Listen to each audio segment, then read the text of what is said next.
Hello folks and welcome back to more LootBet action. We're here of course with LootBet Season 6. 20 teams battling out for their share of over $50,000 and it all starts of course in the Swiss stage. Today, more quality Counter-Strike on the table. It's Espada versus Hard Legion.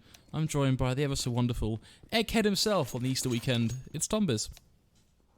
Yeah, I've done my own painting today. I don't need to buy any eggs to do it with. I just use my head. That's actually what I do now. That is my Easter tradition, and definitely not a lie. But 100%. yeah, we're going into another CIS brawl. The one yesterday was both exciting and traumatizing. So I'm hoping that this one will be more of the former. And I'm actually looking forward to seeing a bit more of these two teams. I've seen a little bit from Hard Legion in the past, but Espada's someone who not really seen too much of a tool, so I'm looking forward to seeing what they actually have to offer. Yeah, definitely curious to see how this pans out. Obviously, on paper, this should be a quick 2-0 for them. Or quick, probably maybe a bit of an overestimation, but a 2-0 nonetheless. They have played relatively recently. Of course, it was back in January, but that was a 2-0 then. But it did take them to overtime in that first map. Yeah, I'm also looking forward to seeing a bit from, well, I was going to say from, oh yeah, from Dexter. I was buying for a second because his stats on HLTV are ridiculous. Like 1.26 rating. I was looking at some of the matches. He's got like plus 20 versus teams like Trick. So yeah, I'm hoping he's going to give us a show. And Dima as well, pretty good. We've seen him and Sotvic play previously in Team Spirit. So they've got a decent amount of, like, a mix of experience and young talent. Of course, Dexter is only 18 years old, which, considering those statistics, is pretty nuts. Of course, you do get people nowadays where you got the likes of Frozen, Roland, who are all around that age, and obviously the likes of Zywoo. So he's got a long way to go, but as we've seen recently, like, players can just be picked up out of the blue, like facing off or maybe going into Na'Vi even if you're lucky, get the right timing on it, or especially in teams like this at the moment where they don't necessarily have those big buyouts which some of the Fours players or some of the like VP players have. So yeah, there's definitely going to be opportunities for some of these players further down, and especially someone as young as him. He may even get picked up eventually as some sort of prodigy if he can keep this going. Of course, I'm going to wait until I've actually seen him play, because I can be honest and say I haven't. I've only just looked at the stats, and they seem to be ridiculously high, but even still, it's definitely a good sign if he's able to wreck some of the CIS teams online. That's just it, though. It's a good sign. I think the thing to keep in mind when we look at stats, it's always the quality of the competition that really make or break with those stats. Makes sense, to be honest. Of course, looking at the stats on our screen right now, you can see that our first map, Inferno, is pretty dicey here for Hard Legion. A 36% win rate, Tom. That's, yeah, it's not good. Yeah, I will be honest and say, though, that like half the time the percentages we see for maps are just a lot of rubbish, because they obviously opponents vary quite heavily when it comes to online play. Like, say you play through a qualifier, you could end up against one of the top European teams just trying to qualify for the same event, or you could be playing like ESCA and you also get some very strong teams in there, like, well, Gamer Legion and stuff like that will be playing through the tournament, or you go all the way down and you've got like other, like, smaller tournaments which have a few thousand or local stuff. So yeah, it can really vary. Nice start, of course, for Espada. We're going to be kicking things off with an opening pick, some aggression in towards mid, and now they can pretty much sit back, just play patiently. You can see they've got a fairly loose hold of the B site, as they're just basically looking to play more of a retake on that side of the map. But now starting to gamble more players over, you can see they slowly almost shift their positions. One more player going to be dedicated in, the remaining two watching over for the cross. And the T's, they've got a smoke, so they will be able to section off one of these players. Unfortunately, without the second being available over onto the coffins, this is going to be quite a hard take. Yeah, it'll just be the CT smoke, so both players' backside will be able to freely shoot. The CT smoke, it's not even come down. So where has it gone? The whole thing is just a bit of a disaster at this point. The Jules will come through for Hard Legion, but still struggling to gain any sort of map control here. Just stuck in banana. They do have coffins, but They certainly don't have the sight. There's the CT smoke finally. Now going to be going for a bit of a quirky wraparound play, and somehow it's worked. Yeah, if your players just pop off like that, then I guess sometimes you can steal rounds away that it shouldn't have really worked. I understand maybe the idea of like trying to kill off a player on the cross, maybe not expecting there to be this much of a crossfire. I feel like Espada threw that round away though. If you have two players in the back of sight and one player in CT and they don't smoke it, how are you only getting one kill? Like, you have a three-man crossfire on players running through. You need to hit your shots. That's all it really comes down to. And because of that, Hard Legion are going to take themselves the pistol. They're going to come back in with a fair few rifles alongside an SMG. Has Rage just got a pistol? Or can I just not see the gun? Because he's just got a pistol. Pistol, you too. This is something that Little used to do. And there is nothing I hate more than seeing someone do this. Like, it can work, and it can be, like, a good way to save money. But say you invest into an SMG, you're not really making that much of a loss anyway to warrant this sort of play. And a lot of the time, the CT side are going to force this second round. So you're basically on a level playing field now with some of the players who already have these upgraded pistols. So never been a fan of this. Don't know why you wouldn't just either buy a MAC-10 or get a teammate to drop you one and just have two in play. Like, it just seems like a risk that's really not necessary. Let's see if it pays off, or already it will be quick one-for-one trades as Dexter gets away with a fair bit here up on balcony, but finally will be taken down, traded from that flower pot position. And that will leave the B site once again wrapped up by the T side. Imagine we're going to see a bit of a retake attempt here from Espada as they do get themselves into position.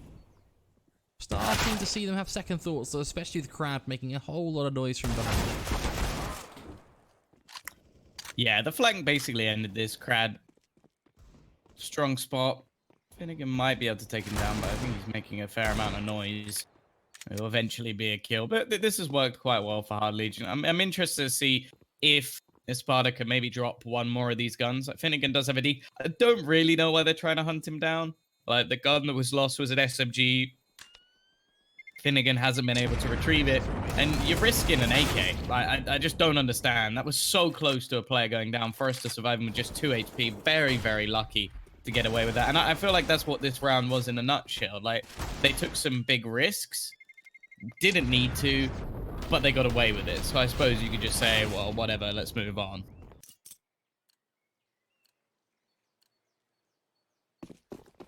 At the end of the day, it's all worked out. Should really be 3-0 here as well now, as Espada have just these pistols in play, nothing more, and they're not even upgraded. It's just USPs galore from chasing down through mid. Get one for their troubles, but that will be all. Patsy will sneak in for a cheeky second, but still nothing really worth shouting about. Espada quickly dismantled, as it will be the third round in play here for our T side, who now have some real competition going into this one. They will, of course, have the full buy, but so will Espada as well. Warp up on Dexter. Time to shine.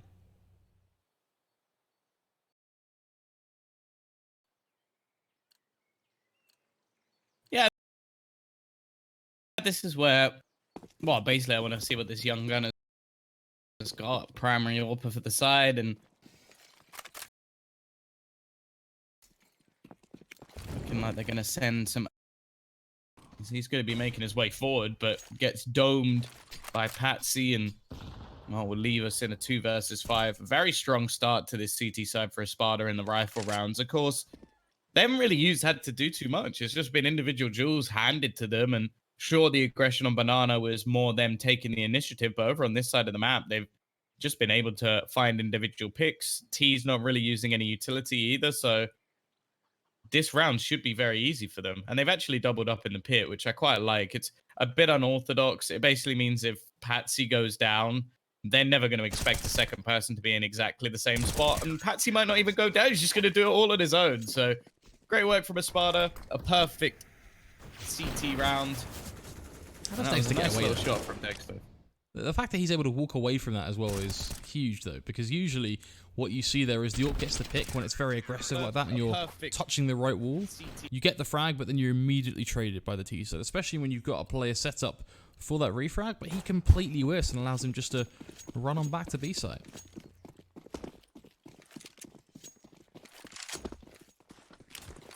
Well, luckily for the T's, the last few rounds have been relatively well, so they are going to buy back into this one. Rage will have his AWP.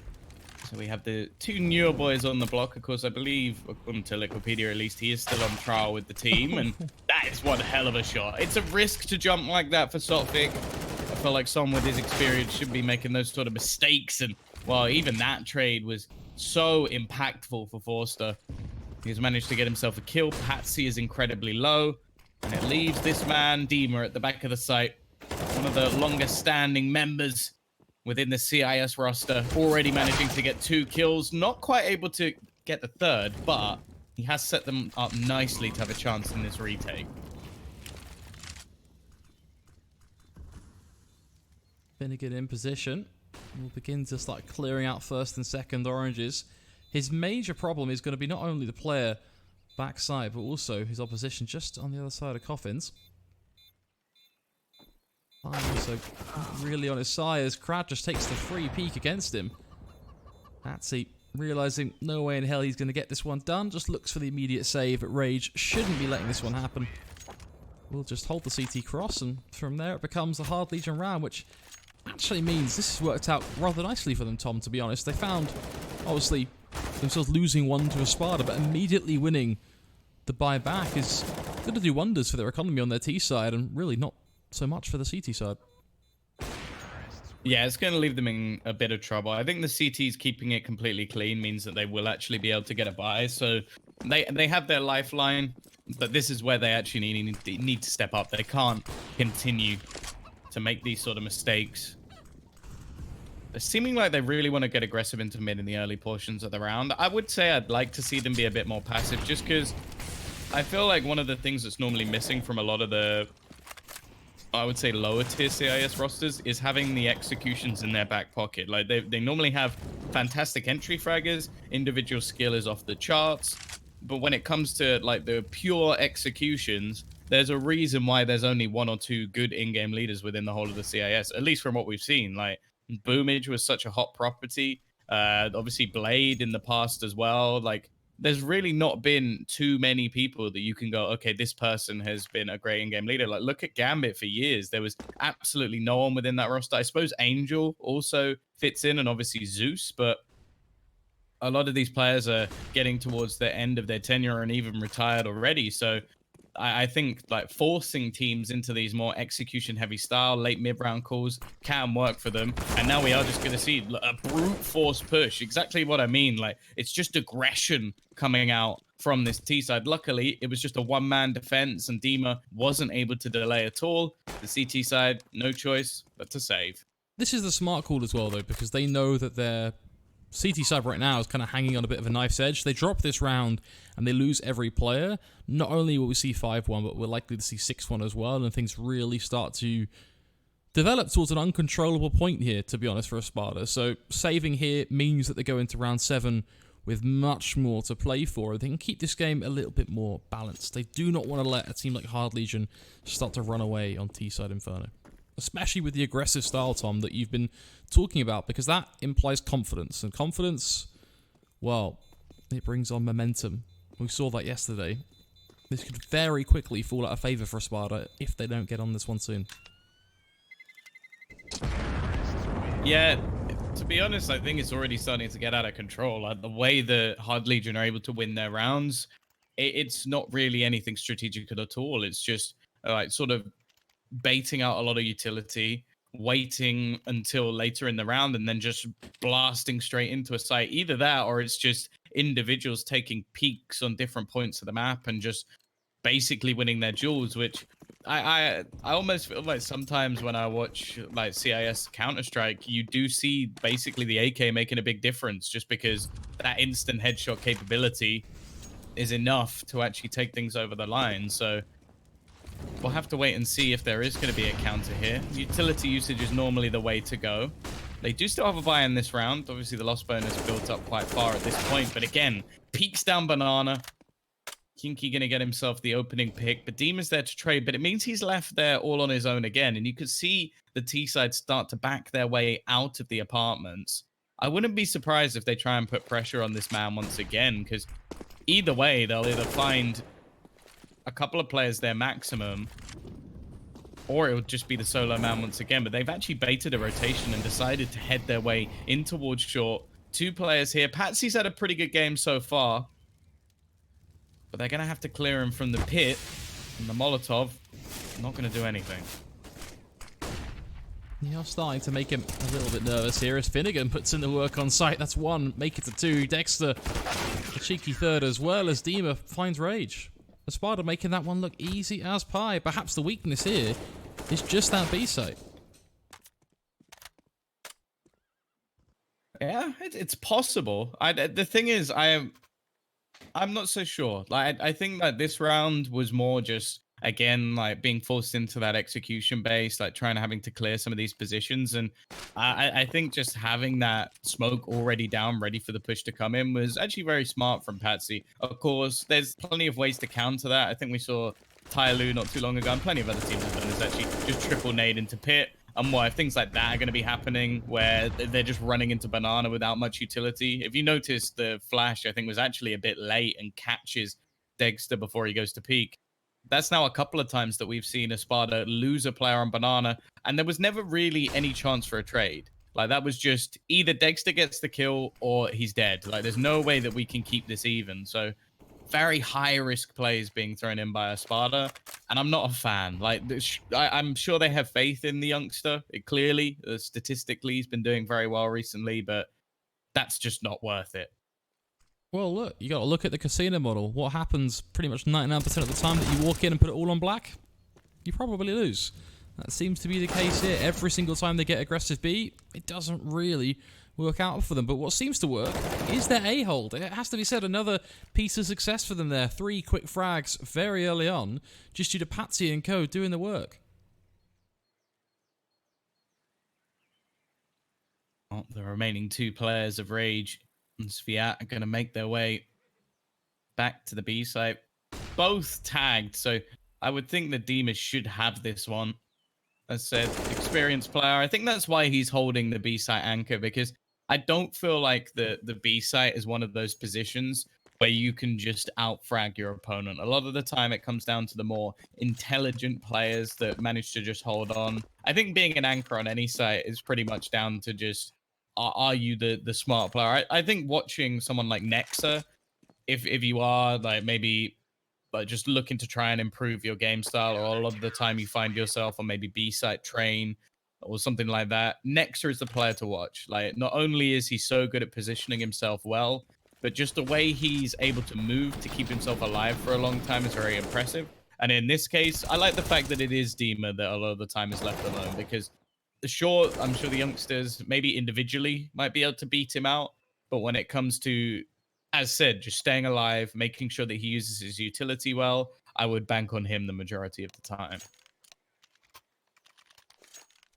Looks like we see a very quick pause, so either a super swift tactical, likely a quick technical. Let's give a few seconds extra for Espada to think about how they're going to head into this one. Of course, they're starting to build up their money again here. 67.50 on Finnegan going into this one.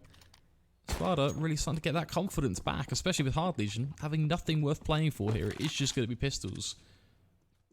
At least they have B250s and Deagles. It's a slight upgrade, but this should be a very easy one for Espada to close, and that makes this game just that little bit closer. It seems like they've started to get into the rhythm a little bit. Sviat going for an early pick, but not able to connect anything, so the AWP is just going to be dropped back over to Rage. While with the CT side set up, actually quite passive, but they start to aggress. This is, again, a bit of a risky play, especially at this point. They should know that there is an AWP, but a 1-for-1 trade, not the end of the world. Now with the AWP drop to the floor and the remaining 2 players very low indeed. And this shouldn't be even a single kill further for the T side.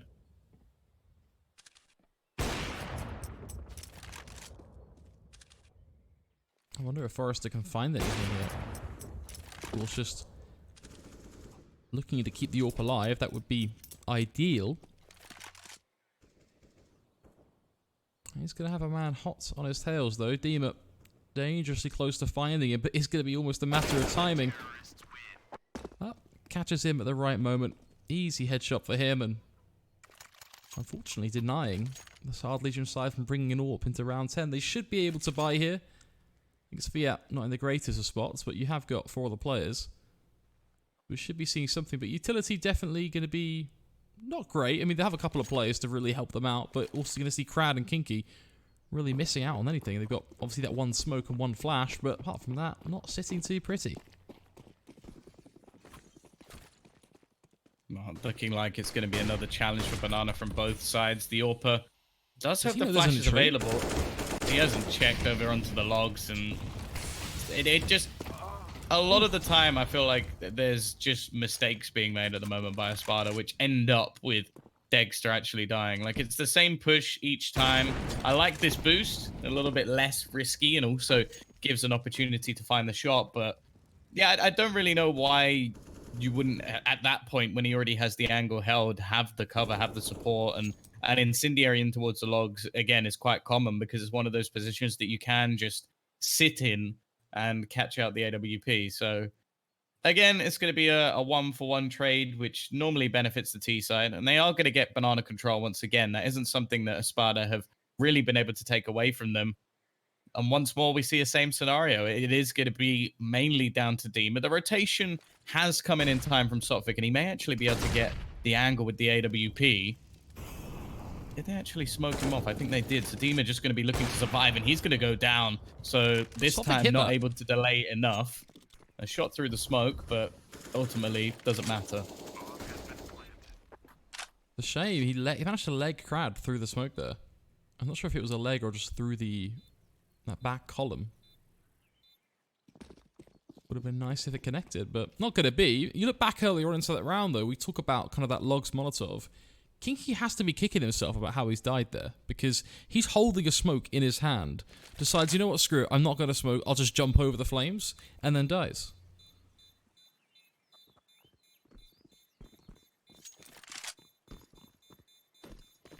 Certainly not the greatest of situations, but they still win the round anyway, so it's a minor thing.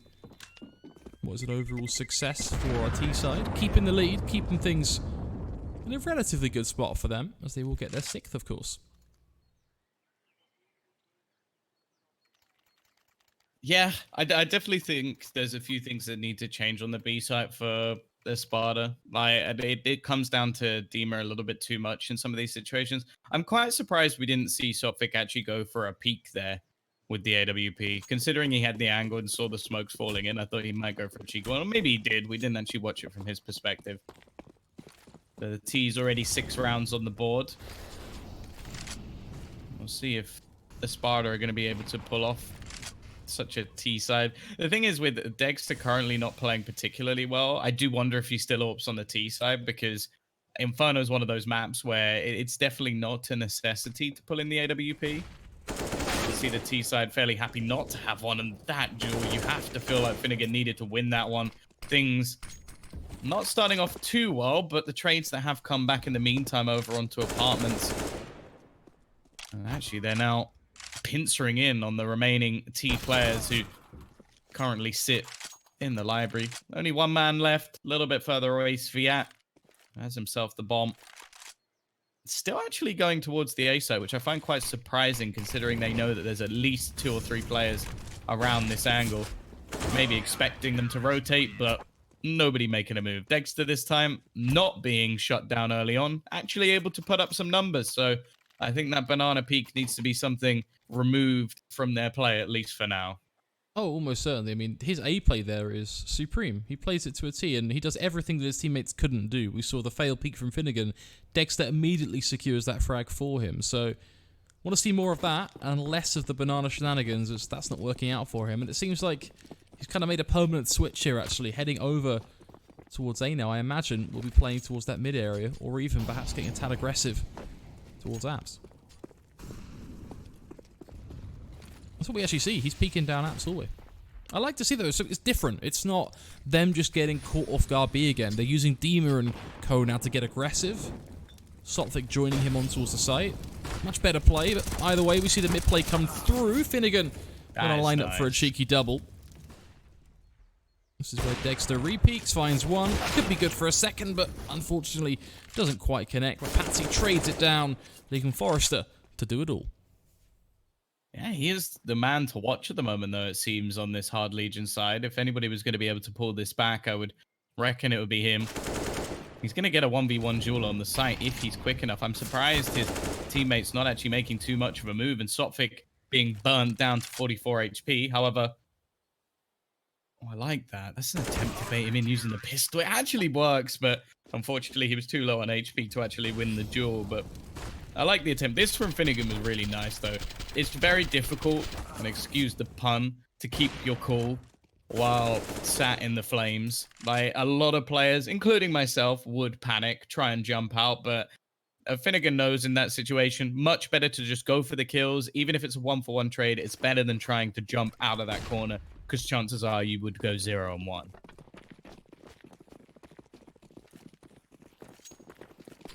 Once more, just pistols in play now for the Hard Legion side. They're going to be using some nades. Top Banana, which backfires slightly. A bit of team damage dished out, but also a rifle given up. So, all things considered, a pretty good situation. But thankfully, looks like Dima will start to shut this one down, just doing all the work himself yet again. Maybe just Rage and Forrester now. He talked about Forrester's ability to open up these rounds. Here he is again, a pick towards B. Makes this one seem a little bit more doable, but unfortunately it's just him to throw the CT smoke. He opts for the slightly more brutal peek. Doesn't really work out. So I was talking about how Dima actually is the man sort of to hold down this site. The way he plays it is insane. He's taking the riskiest peaks. And I really don't like it. It makes me uncomfortable seeing him do that. Obviously, I think he knows in that situation it's against pistols, but he's standing in the middle of the top of Banana, just battling versus multiple players. If they all peeked him at the same time, he's dead, and they could have had a road on towards the site. So I'm definitely not a fan of how aggressive he's being. He's managing to pull it off, which I guess is testament to how good he is individually. But there's definitely safer ways to try and play that, especially when you have such an advantage early on because of Sophic fighting in the Banana. Either way, Banana control not going to be battled for at all. It seems to be a change from Espada just to be more passive, not fight on that front at least. And I can agree with that. It hasn't really been going too well, so just sit back and relax. Using their incendiaries very early on, which if it comes down to a late execute, could cause them some problems, because the way it normally works is, okay, sure, you throw the smoke down, but obviously, for anybody who doesn't know, smoke is not a brick wall, and then you put the incendiary behind it. Now, there isn't one here, so the Ts are just going to be able to make their push on towards the site. There's nothing the CT site can actually do. They're going to go for the boost. Stop and Sviat. That is wonderful. 2 kills coming in. The third of Dima will be down within a second, and once again, it's this B site to fall completely under the control of Hard Legion. Now, the CTs, I don't know why you wouldn't go for this. You have a fair amount of money in the bank. You'll get some loss bonus as well, with everybody being over 5,000. Dexter has plenty of money to buy into the next round. So with only 2 rounds left, I guess the only reason is to not give them an AWP or to just make sure you have everything. But I would have quite liked to see them give this an attempt because, well, even if there's a slim chance, at least it's not just money that's going to be sat wasted over in the next round. I think it just goes to show the confidence towards B from Espada is also not really looking too good, to be honest, which is I'm not too shocked about. Let's be fair. Their A-site hold has always been pretty damn solid. We see Patsy get 2 kills to close it out, but it just doesn't seem to work towards B. This was beautiful from Sviat. Just read them like a book. The minute they got up on Flower Pot, not only do they secure the first kill, but they get the player who's boosting as well. You pretty much secure the round just off the back of that one play.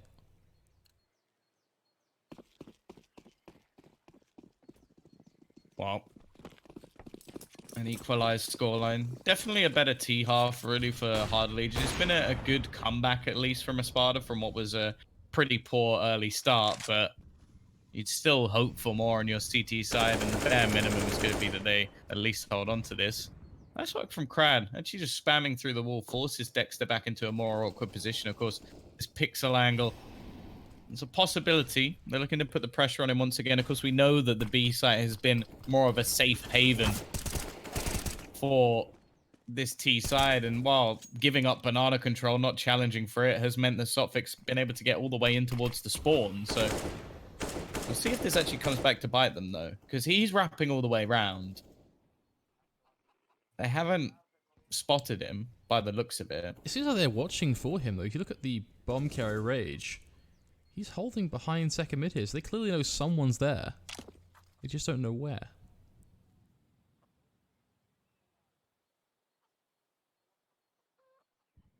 Almost feels like this is going to be a matter of timing, Tom. If Sotfik plays this right, he might just be behind them right at the moment those smokes are thrown. Looks like they will come through. The push begins to take some shape. Forrester leads the charge as Dexter secures the trade kill. One player gets through, though, into CT. That opens up the B side, but Forrester's doubling back now.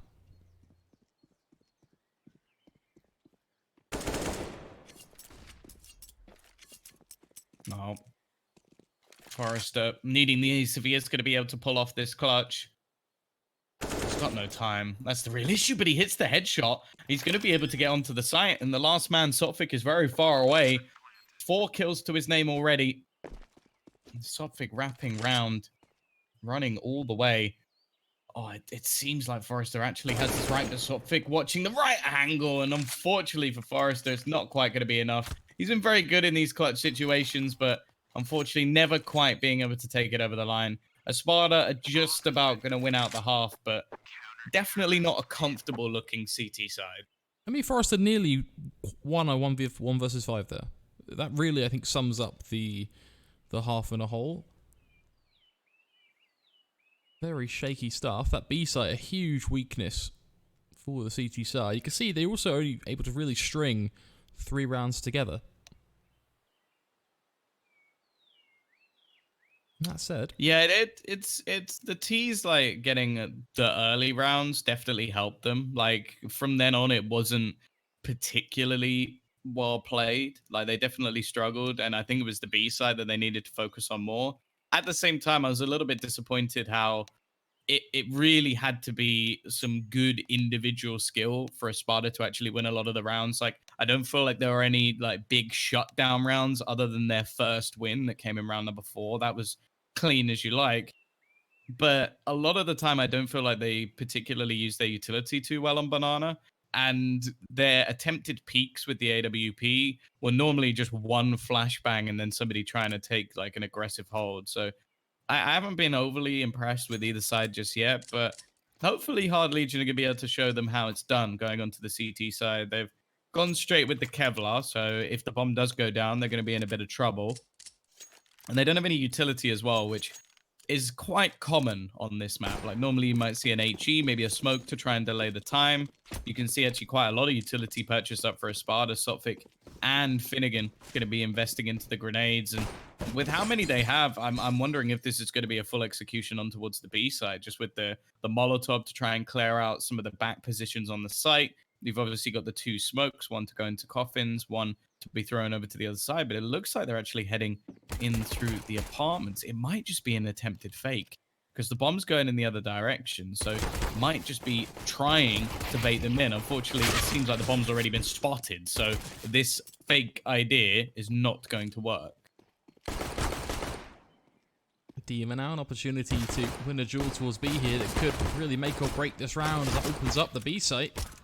Fortunately, he's struggling. Crad finishes him off, and that should seal the deal now. Espada going to go full send up on towards A. It's all going to be coming through short and apps. Can they get past the gatekeeper, Forrester? Well, there's your answer. 2 very quick headshots come through. The bomb will go down, and we're back in the 2v3. Hard Legion not quite getting this one as clear cut as they thought. Now they're going to have to come in through this long and short split. Crad and Kinky, the 2 players that have to try and get this one done. Crad gets aggressive, but struggles to find something. Gets the kill towards Pit, but not much time left. They're going to have to go fast. All headshots. Somehow they make that stick. I'm actually trying to work out, like, who kind of played that worse. Like there was both teams in positions where they could have easily like, oh, it seemed like they could close out the round. Like the battle on Banana was really messy. Then you had the whole idea from Espada quickly went out the window. They had like, okay, we got fake smokes, and I like the aggression into apartments from Hard Legion. It gave them a lot of information. But then you just have basically this after plant position. The T's have the bomb down, and they don't really do any damage at all. The CT side didn't have a kit, so if they just burnt down the clock a bit more, they probably would have had it. And instead, they face into individual duels and lose every single one. So, yeah, another situation where I feel like Espada are in the driver's seat, even though things didn't go to plan. And then they just let the round slip away. And now, well, they've come back in with an investment. This really shows the state that Counter-Strike is in at the moment, where you can lose a round and come up with 2 AKs, 2 Galils, and the one player that's sort of sacrificed has a deagle and a couple of flashbangs. And on the other side of things, there's actually less rifles. Not that that really means too much. We'll see whether or not they're going to be able to get anything done. Nice work from Crad to kick things off. And interestingly, even though they've invested a lot into utility, the CT side haven't invested into a kit. One will go down, so gives them a chance here. Yeah, very quick trade as Rage comes diming on in as well. Forrester, one of his own. These SMGs just chew them up. A quick plant, but that will be all. Hard Legion up to 9 now, taking the lead in this game.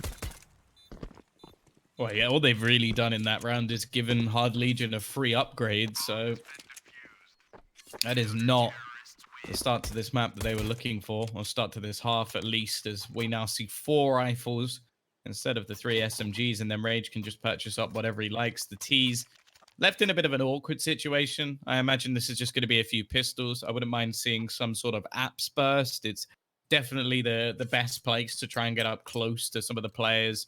It's fairly simplistic. A singular smoke can just be dropped just out onto the balcony, and then a couple of flashbangs can be popped out onto the top. So I would like to see that play, just because it's one of the only ways you're going to be able to get close enough. I definitely don't want to be seeing them facing in mid. I suppose they do have a couple of deegs, so I guess the goal is to just go for a 1-tap or 2.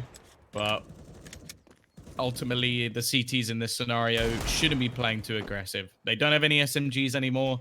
I think they should know what they're coming up against. So this is where, in all honesty, I don't even want to see them in the apartments. I want to see them right back on the sites, holding back from Arch, maybe even holding back from the library, and just using the range to their advantage, because getting up close is the only way the pistols are going to win this round.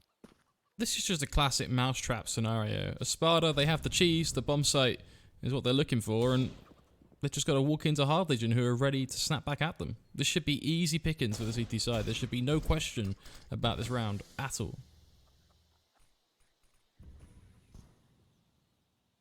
They will use the utility to slow them down and push them back, which just kind of makes this round that little bit easier for the CT side as well. Espada very bunched up through Banana. I imagine they're just going to burst A at this point, which will of course put the pressure on Sviat and Crad. Yeah, the B site. Inevitable at this point. They do not have time to make a move. That's a big kill. They have no molly as well to slow them down. Oh, Sviat. It seems like he doesn't really care too much. Wiping everybody down. Even still, there is going to be a second kill coming in. Not a bad round all in all. It would be nice if they can get a bomb plant. Dix has actually got a third. This is starting to get a little bit ridiculous. I don't think they'll enable him to get the bomb plant, which would have been the real bonus there. But yeah, with considered how little they invested into that round, it comes very close. And if Sviat isn't a hero here, getting 3 kills, you almost wonder if this might have gone back the other way. What that's done as well is forced Hard Legion to spend up all of the money that they otherwise gained from picking up those rifles in that second round. So this has worked out really nicely for Espada, to be honest. Now they go into their full buy, beat out Hard Legion here, and you're likely looking at not only 9-10, but a real opportunity to equalize. Already. Bit of damage done. Maneuvering up good. Banana. And that is a horrific start to the round. This is going to leave Kinky in a bit of a difficult spot. He has managed to get the pick, but they've smoked him off. So it is just going to have to be the all-in gamble. Look at this from the CT side. They have thrown their full defense in towards this B site. And in the meantime, Espada are just patiently waiting. The decision to go in this direction is yet to be made. I think they're waiting to see if there's any rotations coming through mid. It now just comes down to what direction they decide to go in. I would actually like to see Hard Legion in this situation just all in. Just go, okay, we're playing B. I like the fact that they're still watching for any sort of flank. I don't want to see any rotations, though, in reality, unless they find a pick back. Because if the full T-side force go barraging into the A site, I just don't see there being a way that they win this round. However, if they go into B, which actually seems like their call, Hard Legion should have this. It's 50-50. A coin flip for Espada. Looks like they will be coming into some competition after all. As you say, all three CT players ready to go. The smoke flash comes through. Hard Legion have guessed correctly, but now can they hold on? 18 seconds to work with. That's all they've got as the peak comes through. Kinky good for one, Rage a second. The trades start to come into play for Espada, but it's only one kill. Not good enough. Kinky backside. Right now, he's doing all he needs to do, just dancing between these boxes, grabs the bomb, just makes it look easy. I don't know who's calling for Hard Legion, but whoever that was spot on. Like, it was one of those rounds where if you basically split up and look for clues, chances are you're not going to be able to take that one home. Instead, they just throw everything into the B site. Watch still for the flanks and try and set themselves up. But ultimately, just a great hold from them. And yeah, maybe not enough probing coming in from the other side. I feel like Espada did a lot of the hard work in the early portions of the round. And they probably would have been better off if they did just go barreling into the site. But unfortunately, I would say that the play they made of slowing down was the right one. The issue is they then go pushing into the site not knowing any information, and leaving a lurker in this spot could have actually worked out quite nicely for them. Of course, I think this is more a situation where you have to give credit to the players of Hard Legion rather than say too much about what happened to Espada, because it's very difficult to predict that a team would be playing 3-0. It is just a coin flip. That's the thing. So, unfortunately, this time around, they guessed correctly on the CT side. That puts them in a good position here now to charge forward. But Dexter showing off some of that aggressive T-side AWPing prowess. Unfortunately, his teammate Patsy a bit oblivious to the fact that Kinky can be towards long. Yeah, very quick trade. Maybe just trying to capitalize off, like, maybe players starting rotations. Are they doing this again? They're completely given up the B side now. This is really weird. Like, to play a 4-0 is madness, and I think they've realized, okay, it's a little bit early in the round to be going for such a gamble, especially when Espada seemed to show quite heavy dedication to this B side. I think they've already lost this round. This has to be a big play coming out from Sviat, and a nice attempt. He gets a kill and even dinks up the second. It gives his team a decent chance in a retake if they actually want to go for it. But this is going to come down again just to these individual duels. They have a lot of utility, but if Dexter hits this shot, I almost feel like this should become a trade. But the timing has worked out nicely. If Kinky goes now, he actually has some space up Banana. His teammates still getting in position, however, so maybe a little bit hesitant. That's the thing, he needs to go, but unfortunately timing not really working out for him. Dexter, though, completely focused, hasn't done the 180 we expected. That means Kinky gets that pick. Forrester finds Finnegan as well. Dima, last man standing, he's up and above. Easy pickings. That is close. Yeah, really nice retake in the end, considering that could have easily been, what, 3v3, 4v4 retake. They end up making it look very easy just with the timings that they get. Hard Legion, at least so far today, have definitely looked like the better team, even though Espada, in terms of individual firepower, we've seen some magic from them so far. Now, they are going to take a pause. Understandable, after struggling for the majority of this half to get anything done. And they are going to have themselves a purchase into the next round, although the AWP is not going to be an option this time. And considering that Dexter did quite well to actually open things up, it's a bit of a shame. You can see how close a lot of these rounds have been, though, considering the CT side economy really isn't anything great at all. You've got Crowd on 3,300 and everybody else 1,750 and below. That means if they do lose this round, Hard Legion are going to be in some financial turmoil. However, they've got to actually lose a round for that to happen. And Espada, in a lot of these rounds, they've had advantageous positions. They've been getting the bomb down. They've had afterplants. They haven't done anything with it. And the CT side clearly getting more and more confident as Forrester rushing into the apps. Maybe should have just taken the one and left. Instead, he's given an even scenario for the T side, which, if anything, should favor them.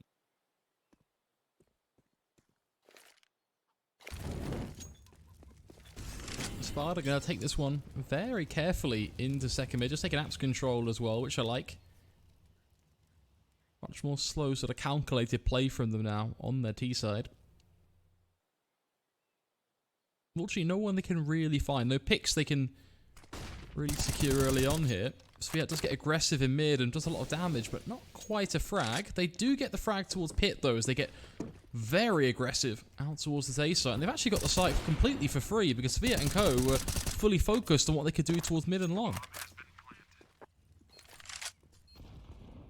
Yeah, this is another spot that it definitely looks like a potential save for the CT side, but still, at least some of the players still seem to be challenging. Like, one man already looks to be saving out towards Arch. They seem a little bit confused as to what's going to be happening. Maybe just holding for some exit kills. There will at least be one coming in for Crad, which is at least doing some extra damage. If they keep these three players up, they actually do have a bye going into the next round. So it's actually fairly important. Rage looking to hold them into the site. It's a shame he doesn't have a grenade, although in this scenario with the bomb being planted so deep, it wouldn't actually have made a difference at all. So Espada, they get their 9th. Unfortunately, it's not going to be the economy break, as I mentioned, just because they do manage to save those extra weapons. So they will be able to juggle a couple over. Crad and Rage both having enough cash to do so. And so Espada, the pressure's still on if they are going to be remaining in this map for much longer. Interesting note on Hard Legion. Starting to see a couple of players here, also on that CT side, but we saw this in the first half as well, using the M4A1S now. That's a resurgence in form. Of course, recent changes making it a lot cheaper. Now only $2,900 to purchase. Yeah, I think I would have preferred to see like maybe the fire rate increase slightly just to make the gun actually better rather than changing the price, or at least give people the option to choose within rounds. But yeah, I think especially with a lot of these players being so individually skilled and aim heavy, it is actually a viable gun, and a nice couple of shots being hit early on in this round by Kinky has set them up nicely. The timing of Dexter gives him the spot, but he is now left all on his own as all of his teammates have fallen, and that is as good as it gets when it comes to resurging in a round. Having one only just lost, saving your weapons, and then winning one pretty much as clean as can be. Yeah, they make it look easy. And that has a pretty strict effect on Espada's economy here. They will have to try and pull together a buy. And to be fair, it's not horrendous. Obviously, we have 5 rifles in play, but they've definitely had to give this a good go. That's actually just a Tech 9 on Patty, so, well, or Galil even, but still. Not the greatest of T-rifles. Ooh, Rage nearly gets 2 for his troubles there. Hits Dexter as well. Well, yeah, that is one hell of a start to the round. It's going to leave them low, and you can see the CT side already have 3 players bolstered up in the defense of this site. Crad maybe a little bit early to throw down that incendiary.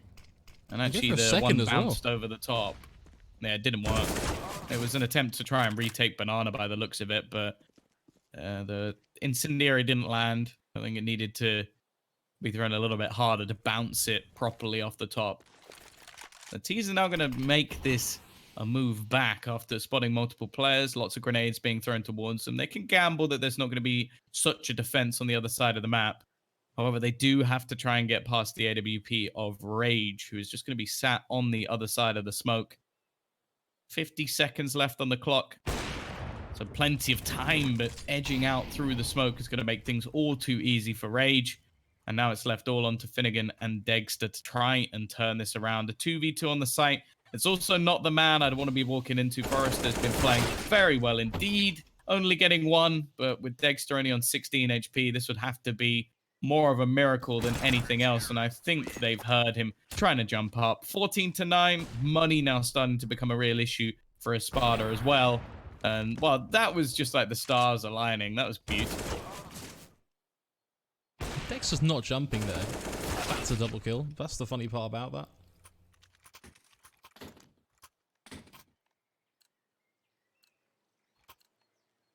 That said, haven't really seen much from Dexter in this second half, have we?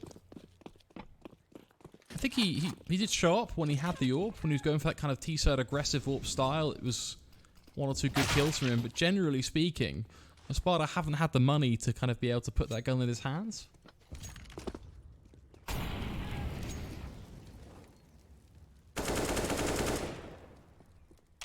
There's pistols here as well. This is looking pretty bleak. Of course, Espada fully focused on the outcome of round 25. In this one, they do have Kevlar, so it's not completely unwinnable, but let's be frank, they've already dropped 1 player. Banana looking pretty dire as well. Crad getting for the 2-1. Make it 3-1 as Fiat just finishes off Finnegan with a frag grenade. This one's done. Espada, 1 round, and they're out of this game. Yeah, Patsy, I'm not really sure where he can even really attempt here. Some damage, I guess, would be nice. A bomb plant would be even better, just to make sure they have the full buy going in. He has retrieved a rifle at least. Oh, this almost seems mean from Forrester. Didn't even hit the spray initially, but still manages to get the kill. 15-9. Crad never should be able to get away with that much damage, but, you know... that seems to be just the little spanner in the works, the overall aggression that just caught them off guard. Now we come in with what could be the final buy. They at least have to counter up onto Dexter, and considering that we have seen some aggressive peaks coming out from Rage, there is a possibility to get that opening kill. At the same time, I feel like Dexter's not quite had the performance I was expecting. And look at Kinky go. It's going to be a pot flash. They're pushing Banana and Mid at the same time. Only actually going to be 1. Dima does a good job of holding on to these positions. And Dexter finding the aggression onto Rage. As said, that counter up. It's now going to be mostly left onto Forrester. And this is onto timing. He gets the first. He's going to be able to make his way back around the corner. An important frag to at least give them a chance here. But look at the wraparound arch. This is going to be a tough one to hold for Sviat, as he's slowly going to get surrounded. If he gets aggressive here, though, that might actually work out well for him. It looks like he's thinking about it, just peeking into the smoke. Gets very close here. This could protect him, because obviously that wraparound towards B becomes less effective if he can just force the Jules Banana and get the bomb. Obviously 2 players here. Going to be tough. Dexter waits for the push, loses the first Jules. Fiat gets the second as well. And he's done it, Tom. He's grabbed the bomb, left it bottom mid. He's got support from his teammate, likely coming in from A, down mid as well. Finnegan's flank is completely redundant. He now has to retake from Banana, get the bomb, and get back up as well. Yeah, I basically think he has to get the kills. That's it. I think he needs to try and get the kills here, because they've got him in a bit of a dirty crossfire. Forrester even just going to be peeking in. He doesn't get the frag in the end. 16-9. Hard Legion actually quite dominant. A very strong CT side from them. Good individually. And, well, in all honesty, I think they were the just better side overall. Of course, we do have another map and potentially 2 to see whether or not they are going to be able to close this out. We'll be back after a short break.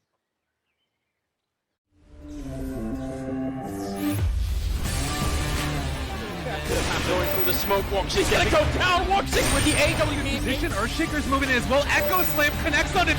Macro Tire down as well. It always wins the brawl. Or can we cast the curse it? Oh, there we go.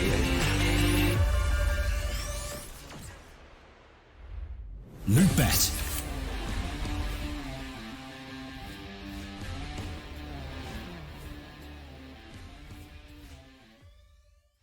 It's amazing how much I love betting on esports. It's so cool. What's even better is when I can use Cash Out. Wait, you didn't know about Cash Out? Cash Out is when you can get your stake back even when your bet is going against you. Just 1 hit and your money is safe. So go to LootBet to cash out now.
I'm alone, I'm a broken home. I gave you all the bricks that I own and know. I'm letting go, I'm breaking these walls down, breaking these walls down. If you want adventure, then fly to home. But if you wanna travel, then go alone.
Macro Pyre down as well. Red always wins the brawl.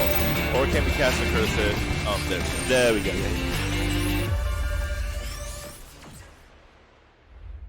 LootBet.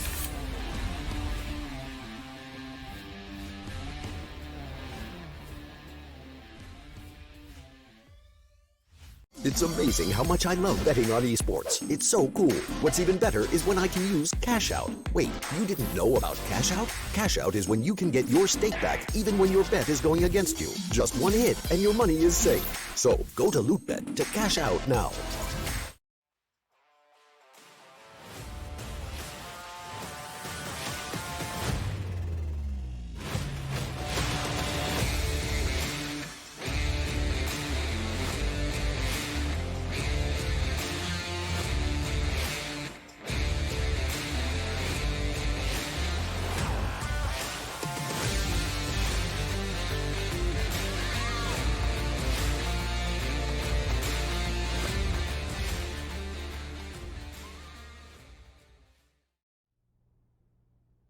Welcome back, folks, to map number 2, Espada versus Hard Legion, and we're here on sunny Mirage.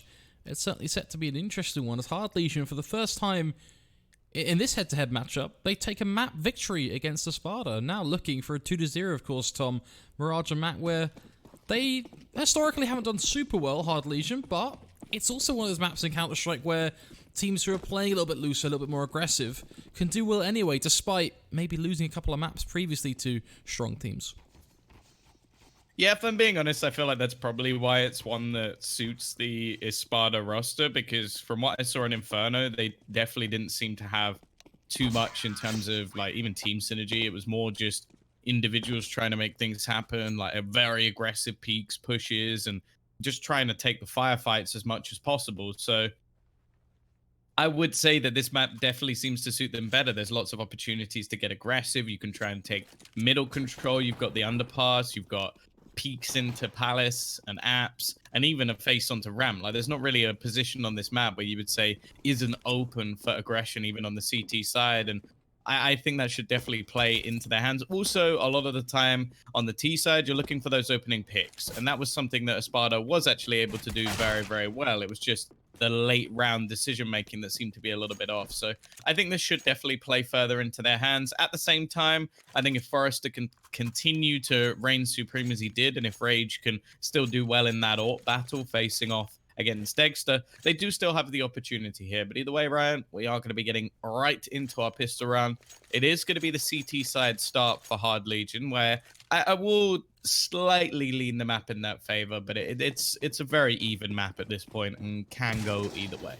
Yeah, I mean, it's quite literally like 55-45 at best for CT, and even that's pushing it. So definitely all to play for here as Espada look to kick things off towards a B-site play. Kinky, first man to spot what's coming, decides not to drop off and actually takes the repeat here, which could be quite nice if he lands a shot, but getting close against a Glock is a double-edged sword, and this time around does not pay off. So 4v4, that's where we find ourselves now. Espada should be getting a bomb plant any second, and from there it'll be all about the retake. CT I love this sides too. don't. Yeah, he's in a good position. Oh, what a shot coming out from Crad. Just the reaction, that's basically going to get them the round, I think. He's already managed to get 2 kills. Only one man standing now as Patsy has to try and clutch this out. Now, there isn't a kit, so if he could somehow bait out 10 seconds, maybe they got a chance. But that reaction shot from Crad was absolute filth. I hope we have that from his point of view. That is just disgusting. There's no way you should ever be able to land that. No, we don't. It was so quick, even production didn't see it coming. The thing is, him getting that kill, as you said, opens up the entire round, because then he gets the frag on the play. It's slightly just under wraps, and from there everything just sort of completely unwraps for the CT side. What a start for them. What a start for Crad. That's got to give him some confidence going to this one, surely. Well, you'd hope so, for sure. Either way, T side do get themselves a bomb plant. We've seen this buy already before. It's going to be the Galeals alongside a singular AK. Lots of rifles being purchased this time for Hard Legion, just to try and make sure that they're going to be able to take this one away. They have the little bait and switch into middle. I don't know if Patsy will expect this. He will. That's going to be a nice, easy kill for him. Even getting the second. Great start to the round for the T's. Already trading positively. Now they can slow things back down a little bit. They've got middle control. The CT side are going to try and make some sort of reaction. And as of right now, that's easier said than done. Kinky basically just going to have to make a god tier play. But they have gambled on the A side. They have a player just underneath in shadow.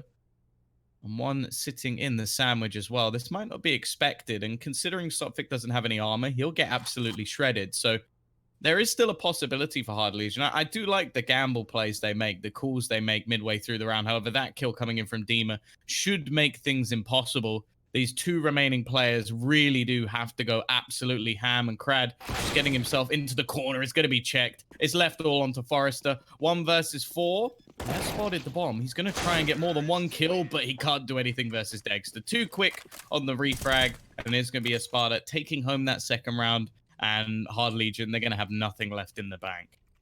This pretty much recovers everything after dropping the ball on pistol, letting Crad go wild. Now they gain this round back, and it should see Hard Legion doing one or two things. Either they have to save, or they go full gung-ho, force it up, and try to get 2-1 here and keep that lead, which is, of course, what they've gone for. So it will be Deagles galore, scouting play on Rage, but it's not looking too good here for the CTs, to be honest. There isn't really much you can do here. When you're up against this SMG rifle lineup, Espada should be able to just get aggressive, crunch onto B, and the site should be theirs. I always get a little bit more worried when I'm watching CIS teams, just because they do have these power with the pistols. Flashbang's actually going to leave them a little bit blind, but yeah, the site completely under the control of this T side. I think they'd have to make quite a serious mistake for this one to go wrong. And already going to be opening up a couple of kills onto short. Stop in a good position. He's going to go down. But ultimately, with no kit, you almost just want to see these pistols saved over into the next round, just so there's something for the CT side to play with. Just makes round 4 a little bit more palatable, to be honest, doesn't it? Because otherwise they're going to have USPs pretty much. So just being able to take a Mac 10 Kevlar, for example, or a Deagle Kevlar even is, well, it's better than nothing, to be frank about it.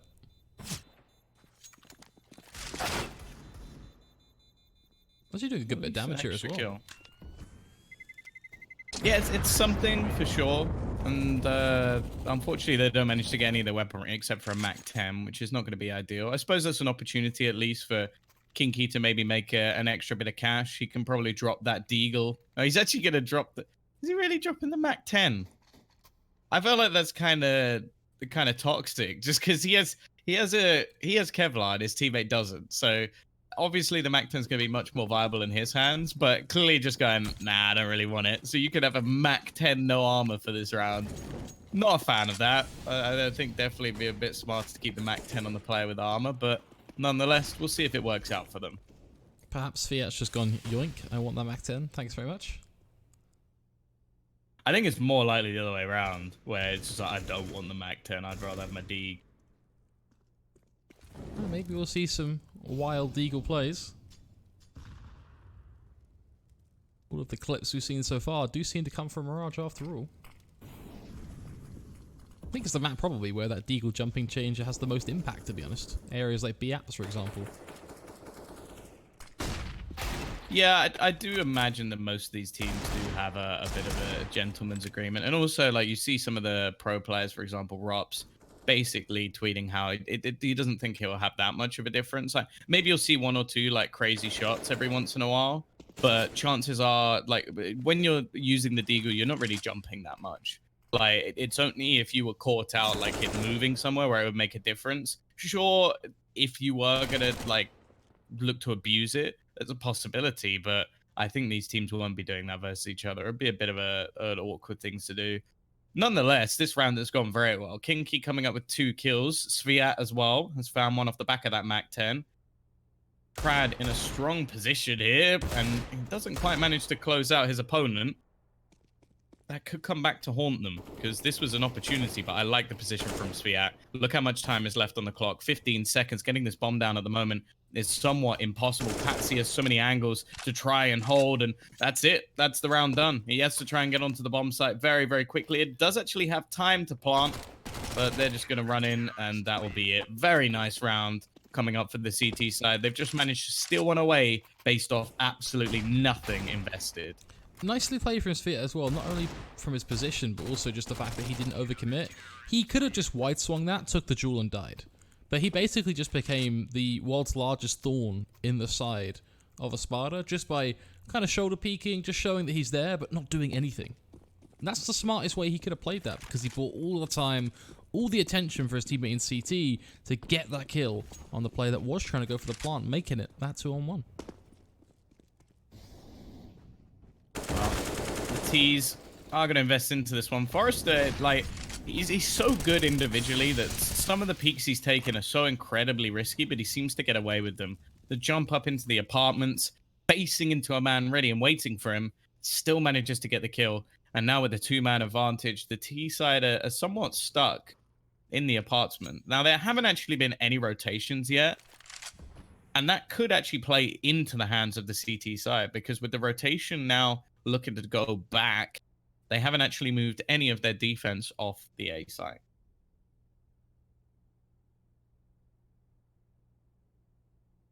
Interesting to see what Sviat can do here. He is holding top con after all. Just hoping that he doesn't decide to actually take con control here, because I think that would be a bit of a disaster for the CTs, to be honest. You always want them to kind of just turtle up, play A site defensively, sit on B, maybe use that one player towards short to kind of be a bit of an early warning system, but for the most part, you just want them to sit tight and wait, because it's a 3-on-5. Even with jungle control conceded here, you're able to see this, you're able to know what's going on, so as long as they're being smart about that, this is pretty much good to go. Already the trades come through thick and fast. It leaves just Dima. One man standing, 20 seconds on the clock. Tom, there is no way in hell he wins this round. No, and with the backwards and forwards nature of how this has gone so far, the T's actually aren't going to have enough money to buy into this one. So that slip up could really cost them. Like, well, we've seen them do quite well on their T sides, but at least for now, the CT side's fully in the advantage. Maximum just a few pistols here. They don't have the extra cash to spend anything more, and this is a real chance for Hard Legion to get off to a very strong start on their CT side, even after the slip up in the second round. So they've been gifted almost a bit of a lifeline. T's, I'm actually interested to see what they're going to attempt here. Maybe just waiting to see if there's any aggression into mid. It's quite a common strategy, is to try and take that control. Instead, they're just going to make the split through Sviat. He's been playing out in mid. I don't mind it in rounds where it's a buy, because it can be quite an unorthodox strategy, but they've done it already, so it was kind of expected. And when you should have a decent idea that you're up against pistols, standing in the middle of mid is just such a risk. You're just going to get spammed down. That's one thing the Glocks love to do, is just hold mouse 1 and keep tapping away at you. So, a risky position, but either way, it does work out. Only losing one rifle. Money starting to get built up pretty quickly on the Hard Legion side. I think Rage is on $7,000 right now, so a very good place to be for the CTs. And another crucial buy here for Espada, to be honest. Dexter, of course, able to get the AWP up, but with absolutely no utility.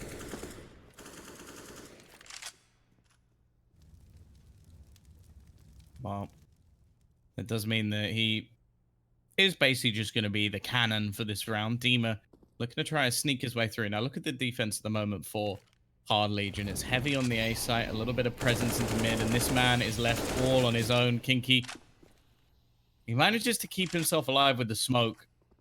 Pretty important, in fact. He hasn't actually fallen off just yet, but I imagine he will. And has called in for a little bit of support at the same time.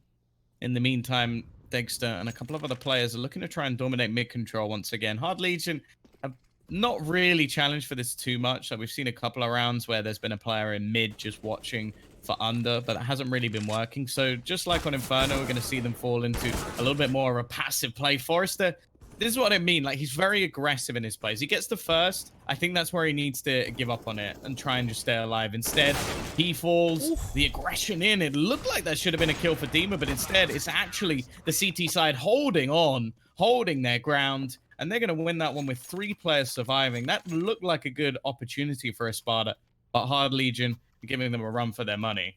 What a hold. I mean, the fact that Dima's unable to get a kill there is a decisive victory for those players on the B site. He did catch them by surprise. He got the first 2 or 3 shots off, and then they just flicked and shut him down. And this is risky now, Tom, because obviously money for Espada, not in a great place. They fully bought with everything they had into that previous round, so now it's just deagles across every player bar Dexter. He's, of course, saving for the AWP, so this more than likely goes 6-2. It's another very decisive start for Hard Legion on their CT side. Oh, Crad. Bit of an awkward duel, but he does manage to get away with it. Team already tagged relatively low, and well, I like the few different off angles. Nice couple of shots, though. These are duels that you really can't be affording to lose, and that's going to be a rifle into the hands of Sotfik and an attempted peek back towards B. I don't even know if the player on the site will have any idea, but he does manage to make his way onto short at least.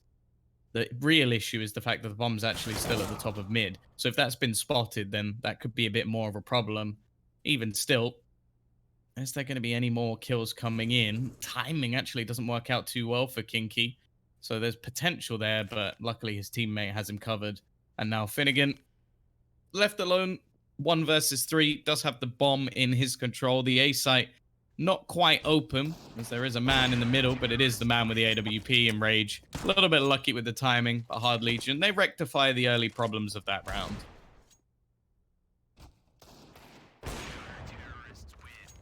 Unfortunately, the damage done as well is, I don't want to say meaningless, but money is really good right now for Hard Legion. $9,000+ on Rage, $7,000 on Crad. Only players struggling are Forrest and Sviat, who, I think due to the nature of just how they've been playing, have been losing a lot more rifles here, because they do tend to be a tad more on the aggressive side. Yeah, the way Forrester plays is almost like just sheer irritation.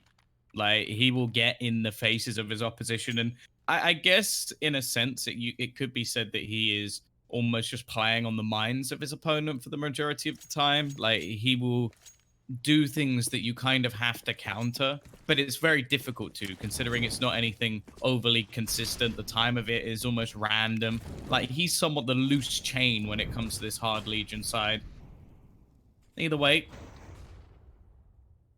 once again, we're going to see probing on towards this B side. It seems to be something that they really want to crack. Normally, most teams are A heavy. Kinky has been caught out a little bit by the timing. However, well, I thought he was going to win the duel in the end. He doesn't.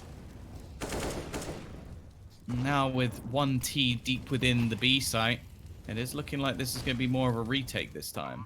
We finally get a taste of what Hard Legion can do on a proper retake, so this is a great opportunity to see if they've really got it on their CT side. Of course, Espada playing this one so far relatively well. They've got Sotfik tucked in here, just waiting for that market exit. Forrester on a very long flank with Sphere as well, and they've got Dexter holding this, so that's an important duel they're going to have to win early on here, as unfortunately 1 down, 1 to go. Not looking too good here. 13 seconds left on the bomb. I think Espada managed to hold this one off. Yeah, at this point, it just comes down to the save. Maybe Forrester can remove a couple of extra players. But actually, in fact, they lose both of theirs. A couple of fairly low people over on the Espada side, but ultimately doesn't make a difference. And Dexter holding off players on the rotate, doing a very good job in the end. Of course, as you mentioned already, CT side do have plenty of cash to rebuy into this one, but they are going to have to spend the majority of it to get everything that they desire. And actually sticking more money into the AUGs. I wonder if this will become a bit of a trend, as we saw it for quite a while, that the AUG was very much in fashion. Then it fell back out again. And now it seems like with the slight buff to not being scoped, players are actually starting to pick it up once again. So I'm looking forward to seeing maybe a bit more variety within Counter-Strike. But 6-3, Hard Legion now wanting to just break back and slam Espada back down into the ground. They would still have a buy. The loss bonus has yet to be diminished, but At the same time, for the CT side, if they lose this one, then they'll be running out of cash. Quick 1-1 trade so far. Oblivious to CT. Crad gets another one for his troubles, though. That is huge. As Rage picks them apart with the AWP. That leaves just Dima and Dexter to try and claw their way on towards A. Dima's in a good position here, but his teammate nowhere to be seen. And really no impact that he can have from Connector right now. The only thing they can do is try and plant for him, and then use him in that after plant. Problem is, this player CT going to make that really damn difficult for him. Just spray him through the boxes, deny the plant completely. Dexter will get a few picks here, but I don't imagine anything more. He'll just have to get aggressive to go for that bomb. Not going to happen. Hard Legion, they maintain their dominant lead.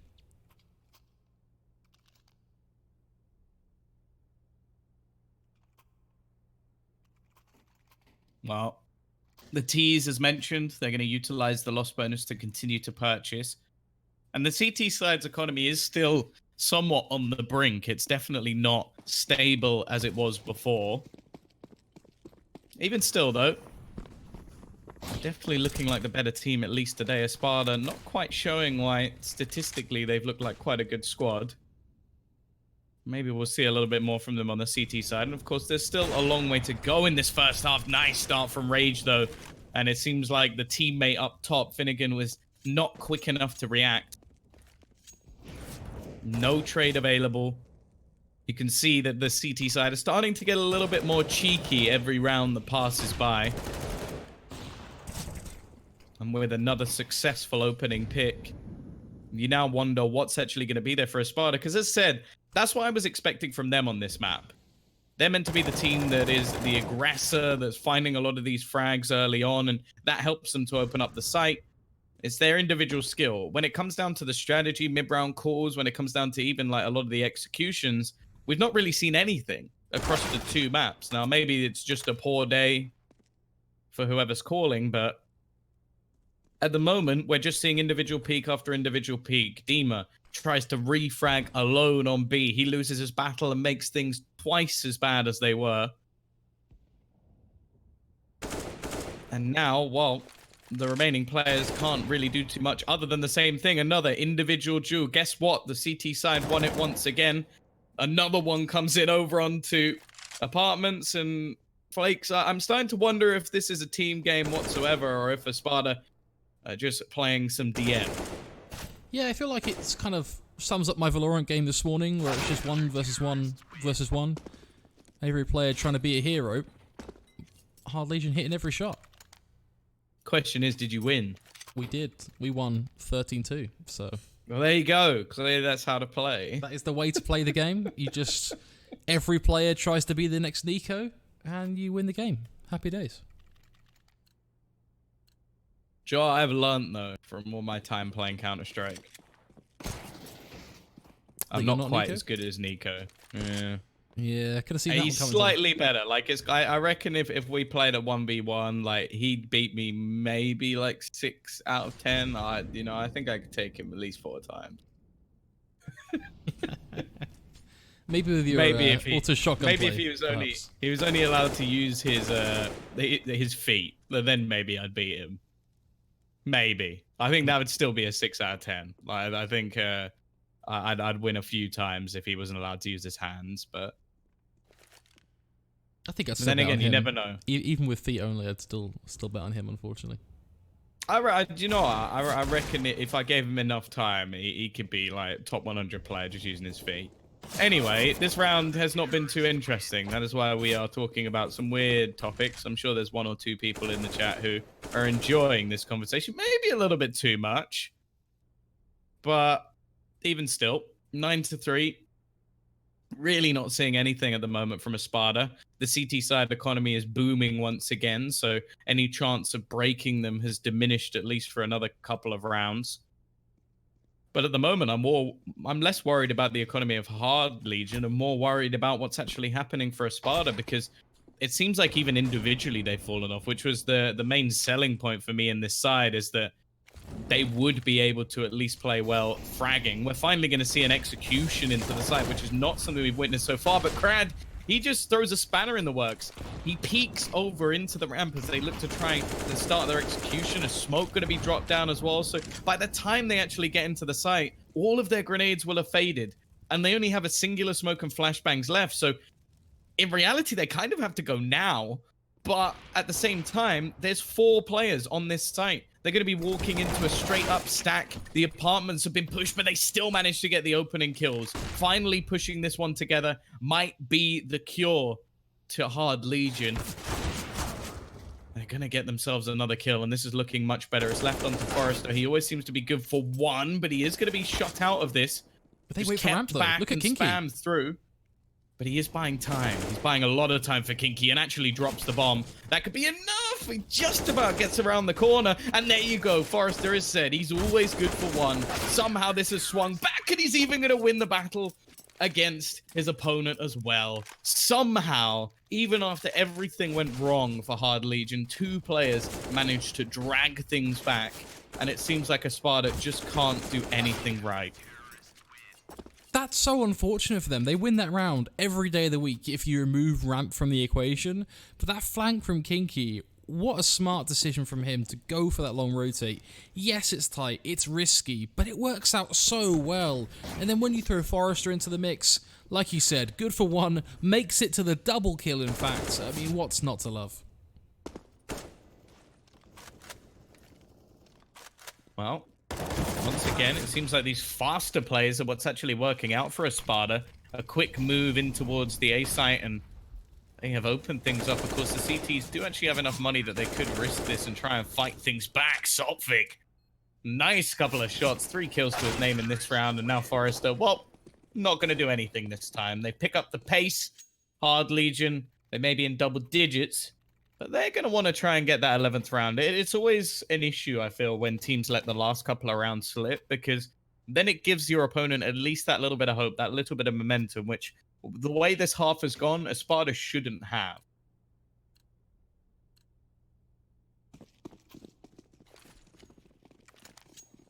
Curious to see if they can get themselves their 5th round here. Tom maybe makes that second half just a little bit more achievable. This was such a bleak game, bear in mind. I thought this was over, to be honest, if things kept up the way they were going. Perhaps the aggressive style of Counter-Strike is the solution. Once more, diving out on towards A, but this time it's a swan dive into an AWP. 10 points on the board. Looking very wonderful. Espada will actually manage to get out, to be fair. Leaving themselves in a 3-on-2. Dexter going to be looking for a pick. Should be able to get Rage. For there, leaves just Kinky. 1 versus 3. Not looking too likely for him here. He's going to be able to sneak his way through. Now, if he can find the man in the corner, there's a chance, but Finnegan ready and waiting. A 10-5 half, a couple of rounds to at least give a lifeline over to Espada after what was mostly a dominating Hard Legion performance. However, we did see a much stronger CT side from Hard Legion in the last map as well. So we'll see if they can actually pull things off on the T side, or if Espada are going to be dragging this back and looking to try and take us to a 3rd map. My concern is that Espada's strategy seemed very much, okay, we're winning rounds by just holding W out A. There wasn't really a huge amount of team play to it. What do you need on the CT side, Tom? Team play. Individual skill. Well, a bit of that, and also you need to be able to play it together. The rotations have to be on point. You have to be able to communicate. There has to be some substance to the way you play. Do you know what you really need? A PP Bison. That's what you need. Of course. 5 PP Bison, brush mid. That's how you win. Take it from me. Like, would I ever steer you wrong? Isn't that how you win your matchmaking games? I'm fairly sure. That's how I win every game. I'm Global Elite 2. They saw me using the Bison and they had to make a new rank just for me. Or it's Silver 2. I can't remember. It's one of those. One of those. I can't quite remember. Either way, it is going to be the T side looking to try and set themselves up into the B side. They've got a lot of smokes. I expect those to be going down onto short. Makes it very difficult from anybody around that position, around Cat, to actually have any impact in the round. But look at this from Patsy. This is a problem. Rage is ready for this. Really? That is surprising. He was so prepared for the flank. I don't know if that's just research into what their opposition like to do. That's a nice shot from Dexter, but he's only going to get one. But yeah, that's a sick round from Rage. It's like he was in the minds of his opposition. Deem is going to get flashback. And now the bomb is going to be able to make its way over on towards the A site. A very nice pistol round coming out from the T side. And I have to say, like, I don't know how he knew this was coming. Maybe he expected it to come from top mid, but even the angle he was holding seemed like he knew it was coming from spawn. So I wonder if that is just a hard read from previous matches versus Espada, or if he's just a madman. Either way, it is going to be 11-5. The CTs are going to be purchasing into this one. No surprises there. And this is Hard Legion's chance to actually convert the round. Because remember, they did make the mistake of losing the second round in the last half. Imagine how dominant it could have been if they hadn't. Exactly. I think for Espada as well, this is kind of almost a motivation moment. They need this round. You got to imagine how tough it must feel. You go into this one with a good CT pistol setup. What they doing was smart. And then if Hard Legion just have Rage positioned, ready and waiting to shut you down, their confidence must be down in the dirt. So I feel like for Espada, repeating their success in this second round force-up is pretty crucial, to be honest, to what we'll see in the second half. They don't win this. Not only we're looking at 12, but 13 as well. I don't know if they'll be able to bring it back.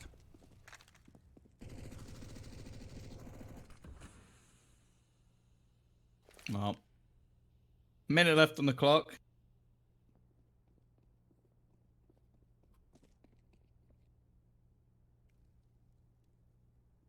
The T's taking their time here.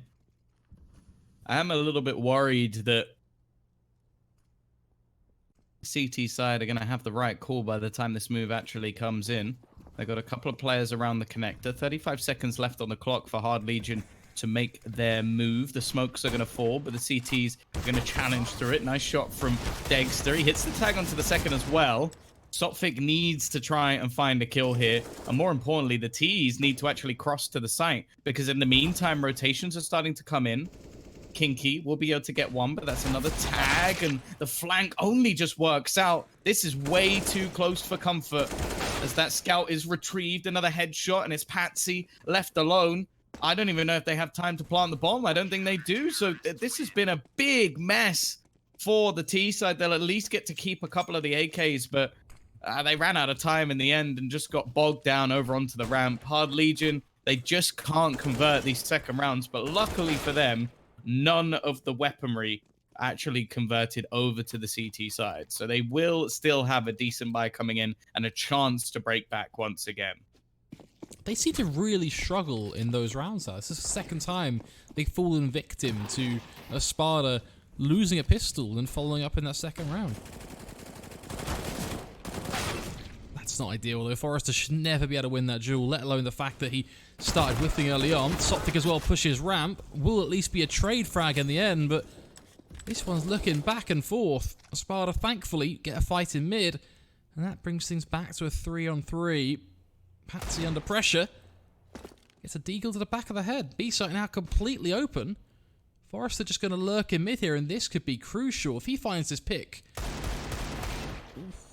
Nearly a whiff, but lands it anyway. This leaves Deem all on his lonesome in a 1-on-3.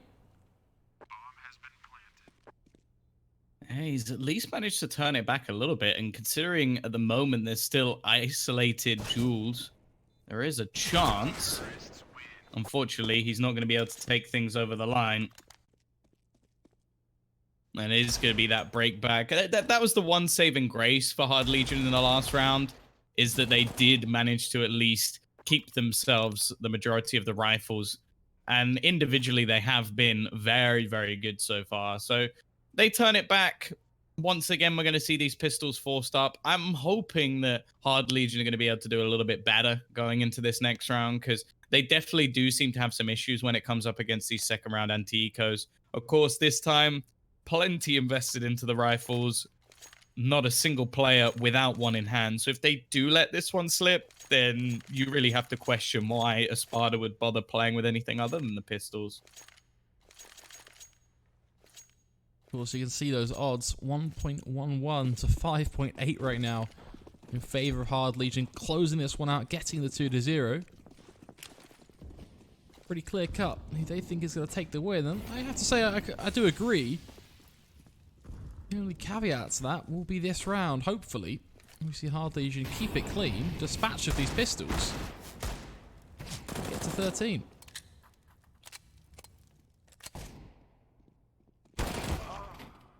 Well, already an early trade. Mid control is the aim of the game.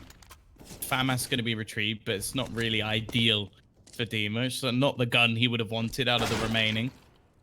Nice shot from Sotfik, though, and it does look like it's starting to happen again for Hard Legion. They're clearly struggling in these pistol round scenarios. Kinky looking around the corner. This time he will win the draw, and it does leave a bit of an opening, but Sotfik quickly looking to fill that gap, but he misses his chance, and that might be enough for this round to slip away. They're going to be starting to pressure onto his position. A kill in towards the Sport as well, and a messy spray leaves it all onto Rage. They just don't seem to be able to play versus the pistols. And now this man left in a 1 versus 3, 2 AKs retrieved as well. But the clock is ticking. Bear in mind, they don't have a kit to their name. So all he has to do is try and waste as much time as possible. 25 seconds left as the pop flash comes through, but he's going to get tagged down and there's no hope. They just cannot win these rounds versus pistols. Hard Legion, they really are trying their best to throw this match away.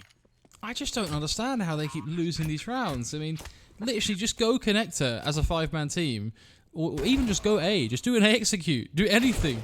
Why are we taking like 1v3 scenarios, 1v2 peaks, giving up opportunities to these deagles?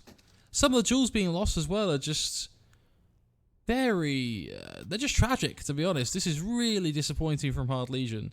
They are giving Espada such an easy way back into this game. You can see they have no money in the bank. They have to save here. So only upgraded pistols, Kevlar and Kinky, but that will be all. So extremely likely, unless Hard Legion suddenly decide that they are also going to be gods with pistols now, that we see 12-8. This could have been 16-5, 16-6. Yeah, this easily could be over by now. But Hard Legion, yeah, it's twice now they've had the opportunity to convert rounds, and it's twice that they've thrown them away, and they've given a lifeline to Espada, not only in this map, but in this series. The distance now down to 4. Money built up as well for the CT side, in a position at least where they'll be able to purchase into the next round. And yeah, this is where the T's finally get a buy on buy. However, this has actually been a lot of the time where Hard Legion have been better in these full-on buy rounds. The only worry for me is now we see those AKs on the CT side. We're going to have Espada be able to play passive and basically just force these, well, basically aggressive takes from Hard Legion. And I don't know if they'll have the ability to do that, especially as it must be quite tilting at this point to throw this many rounds away. Luckily, Sotfik is going to get very aggressive in middle. It seemed like he didn't have any support there either. Is Dexter about to do the same thing? I think he might be. If he does this This right, is such a risk. he gets Luckily, the bomb. his teammates come up to support. That's the real saving grace here. So that's a much better setup. That's what you kind of expect to see normally. The T's have been able to take some control. Nice shot from Sviat. They got to be careful from the man up the ladder. And Finnegan's going to go down. So this leaves it all on to Dima. I think he knows the bomb's still around middle, so he might actually have a chance here. He's got the second kill already. On for the ace, in fact. As Forrester doesn't let him have it. It is going to be a 13th round. Still a very close one. And a very risky round from Espada. Like, sure, it manages to work out for Dima. But, like, it was that initial attempt from Sotfik, pushing individually. When they had the little crossfire with one facing down, the other facing up the top of mid, I don't mind that at all. That's a fairly standard mid setup. But when you have one player basically just trying to do it all on his own, that's where I'm not so much of a fan. This is some scrappy Counter-Strike, though. Just very... I just don't have a better way to describe it. Scrappy seems to be a fair description, to be honest. Fiat takes an aggressive peek down mid. Dexter gets the flick back, shut him down. Looks like Finnegan goes on a bit of a riot as well. Crad will finally secure a tray, but still, a T-side stuck in a 2-on-4. It's going to be the Galil that gets aggressive, immediately shut down, leaving Rage. One is lonesome. Nothing they can do. Hard Legion throw away a buy. in just a space of 20 seconds.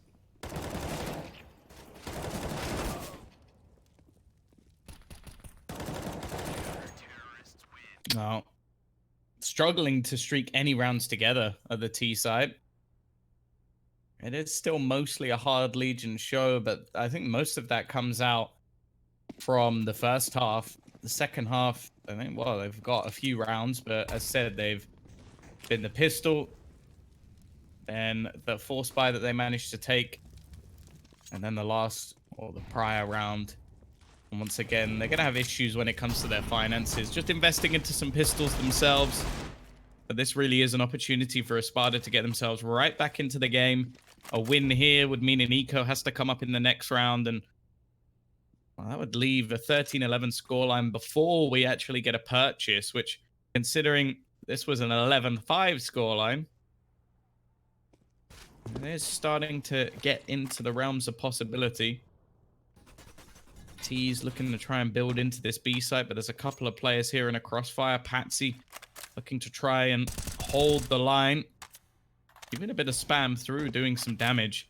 It's looking like there's a couple of players who are about to attempt to fake the A site, but I feel like there's too much information already there. Nice shot from Krad, though. Is going to open things up. Dima, he's always that B anchor player. Likes to try and hold things down. Is looking to stay alive, and the AWP on the cross has already dropped one. I'm not really sure what's going on with the other two players. They're just a little bit too late to the party, but luckily Rage is still going to be able to find one kill. It's given an opportunity for the T side, but by the time the remaining players actually rotate in, there should already be players there. Krad is going to be able to pick off another with the Deeg, though. An important kill as they push into the site. Another looking for it, but it's left all onto Forrester, and this time he does nothing. Finnegan converts a round that was way too close for comfort, and again, Espada slowly closed the gap. This game ever closer, Tom. 13-10 now. Likely 13-11 as well. Hard Legion, very little they can do here once more. Just stuck upon these pistols. It's starting to feel very much like it's Espada's game to win. They're doing everything they need in this second half to make it happen. Only 3 rounds required. One of which looking like it's going to come relatively easy. Krad will make it a little difficult. Things get a little hairy in mid, but Thema and co finish things off as it will be that 11th for Espada. Now this is the one that matters. If they can win the buy here, they're basically equalized.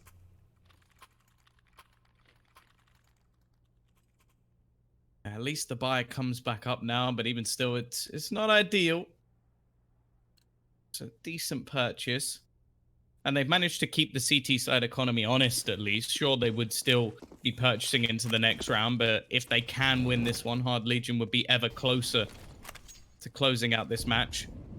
Looking like they're just going to go for a straight A execution. They've got to be careful because there is some presence in middle from the CT side, and if they do get too aggressive, that could be all the information they need. Finnegan not been having the best match so far.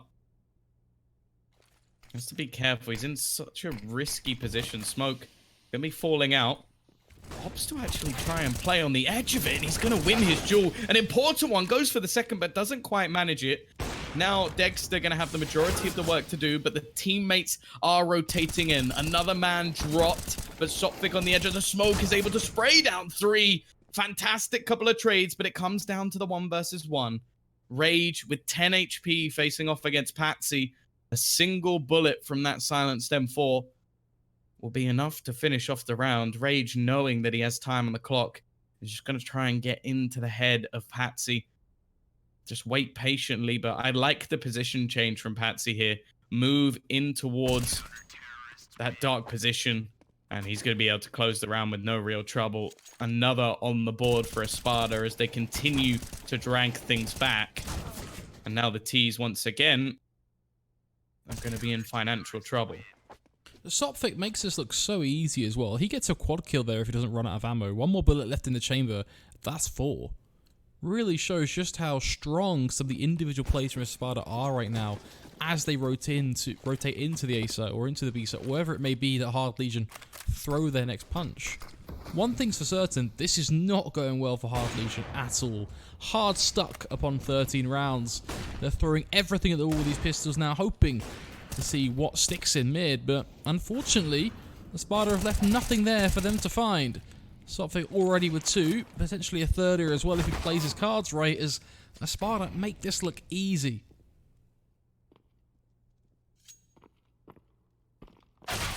Oh, Can't dear. even get the knife. I mean, that's just... What can you do?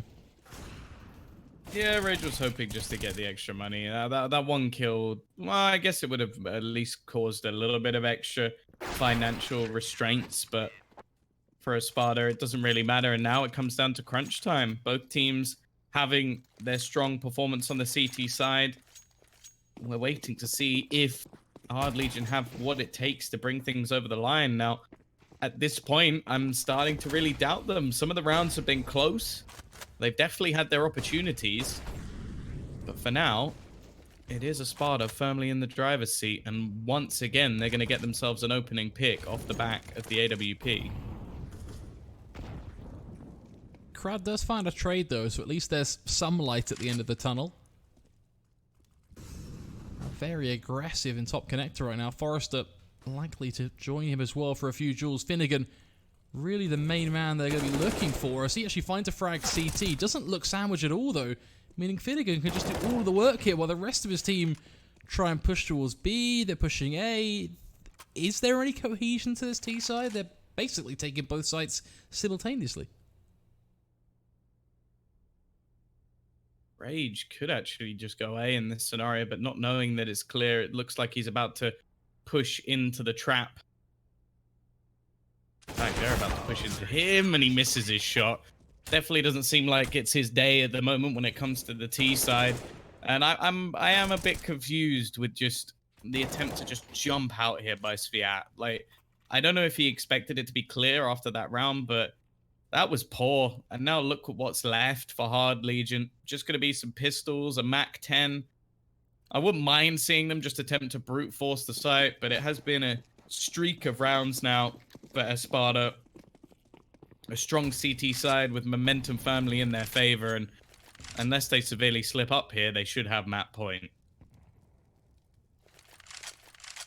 I think it's safe to say that both teams apparently have trash T-sides, based on how this has played out so far. And that'll be the Tech 9 to try and save the day. Forrester will dive in with a MAC-10. That does ideally force a plant here, if they can get close to the site. Their only problem will be there's no CT smoke, and Dima, ever prone to taking this wide swing. Waits for the flash, takes the duel.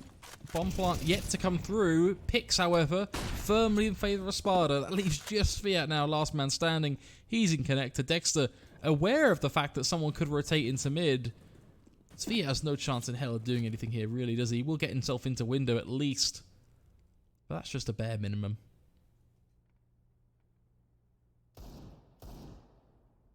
Well, he's found a Deeg onto Sophic.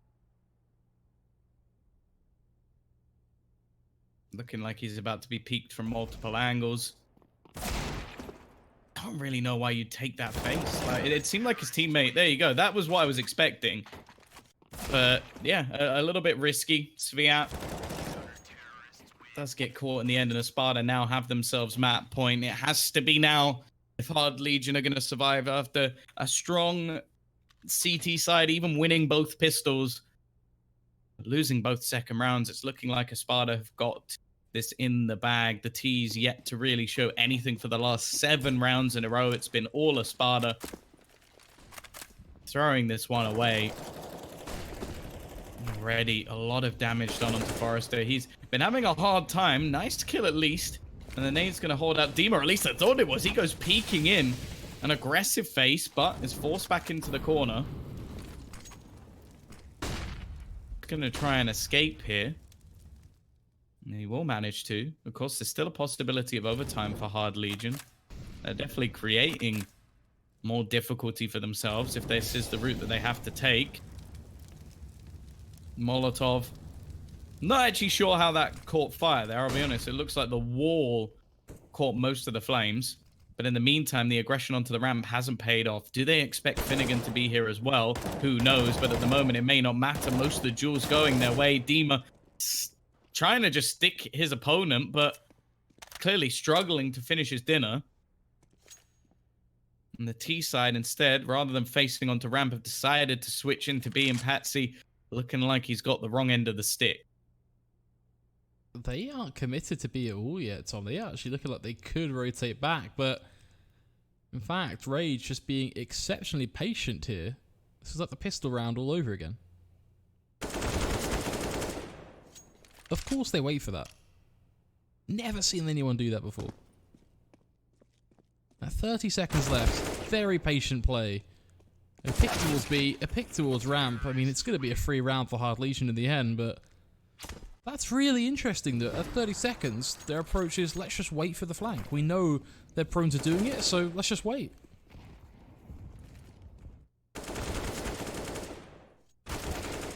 Well, time may be ticking in that round, but they still managed to close it out. And now this really is crunch time. Espada, they made the long fight back, won themselves 7 rounds in a row, but can they close this out, or is it going to be heading into overtime? Sotfik trying to spam through the smoke. It's mid-control once again. A strong start from Dexter to get the opening pick. I think Rage may have just missed the timing as well to try and find a pick. They are going to be able to gain that mid-control, and there is a player up in the B apartments. It's looking like that's the direction they're hoping to go, but no bomb currently in their control. Sotfik has to be careful. I don't know if he'll expect anybody to be in this corner, and that will be a potential free kill. Although it looks like Krad's just going to try and use this to his advantage to get further into the site. Making his way through. Finnegan has been in the corner before, so Krad should maybe expect him to be there again. It might not matter. 2 kills have just come in from Swiat on the B site. The rotation's going to start coming back. This is disjointed as hell. Now, if they can kill off Krad, they've actually got a 2v2 situation. But with the amount of noise that's being made, I don't even know if Dima actually knows that Krad is still here. He's finally going to turn around, and they are going to pincer in on him. But it doesn't matter.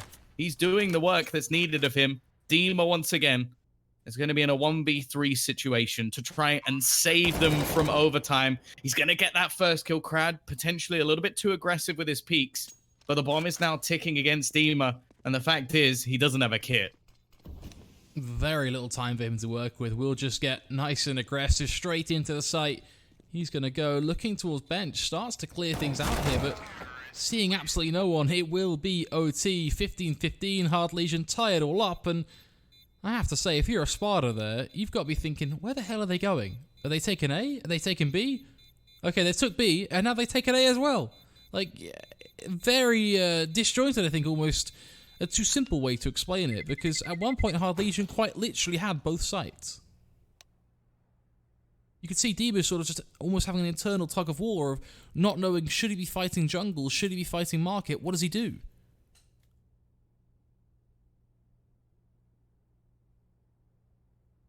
Well, it couldn't be settled in regulation, even after Espada looked like they had it in the bag. You could say the same for Hard Legion, in fact, with the way that they started this off, but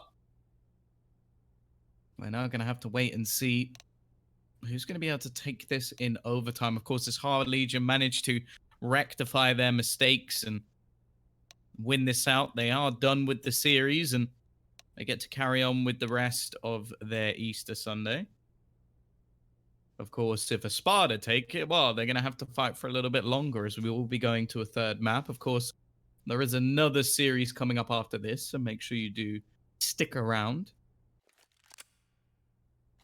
But I wouldn't expect you to be going anywhere just yet, as we do head into overtime.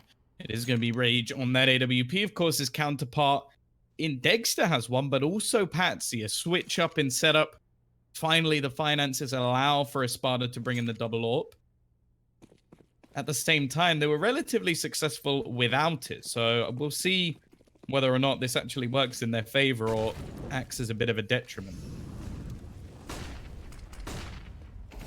Aggression from a Sotfik doesn't pay off at all. Kinky already with an early pick. Hard Legion on a T side where they have really struggled, but starting to pull things back at the final moment here as Sviat seems to be popping off as well. A quick kill for him. Unfortunately, an early grave as well. Takes a trade. Spots out Kinky. Finds him as well. He's looking good right now. Not quite good enough for Forrester, but even so, Hard Legion have the A site. This should be fairly simple to close now. Dima, not an unknown factor to these 1v3, 1v2 style clutches, but unfortunately, always placed in very tough positions. This time, has to come in through connector. Yeah, and there's still a man lurking around onto short as well. This is going to be a really hard clutch just because of their positioning. I think he's going to start getting shot from behind. Actually gets the kill. That's a little bit surprising. Forrester playing a bit of a ring around the rosy will be able to close this one out. A double up setup not working at all. Dexter with a nice attempt at least, but we see the first round going the way of Hard Legion. Of course, they were very strong on their CT side. Although it has to be said, Espada definitely had their money issues. Whereas in this 16k MR3 is not really going to be a problem for them. Back to the single AWP they go. Not really surprised by that. And I don't expect to see the same push into middle. I feel like that's something that Sotfik has attempted a fair few times. And it is so hit and miss that I wouldn't really want to be seeing it in overtime. They've gone for the aggression here again. This time onto ramp. Sotfik does have the support for Finnegan, but he can't afford to go down, and it seemed like he was a little bit confused as to where the next player was. Forrester opening things up for his team. Dexter now going to have the majority of the work to do. They should expect him around this bomb site, but there's so much presence already being taken by the T side. They've managed to get into the window, which is currently closed, and I like that. He ducks under the little hole so that they're not even going to know that Crad has made his way through. This should mean that Dexter is dead for sure. And the T side have played this one almost perfect. There's a reason most of the time that you leave that vent open, even if there is the risk that players could split through, just because it's so difficult in a retake to not make a massive sound cue. Now, the bomb is going to be able to cross onto the site. Patsy is going to hear it, but it's going to be so difficult to actually get back into the site here. The AWP homed in. You also have a player up in Palace, and you have the firebox as well being held. For Patsy to actually get through this should be nearly impossible. And with the time ticking down, he's actually going to get a second, but not going to be allowed anything more. 17 to 15 Hard Legion. It seems like they found what they needed on the T side of this map. If they can get the remaining round, well, it's going to be a struggle for Espada. You got to think how decisive both of these teams were on their CT sides in regulation time. Now we've gone into OT. Hard Legion have been exceptional on their T side. 2 rounds back to back, both of which have been relatively clean, to be honest. If they get 3 here, surely there's no chance at all for Espada, given just what we saw of Hard Legion CT.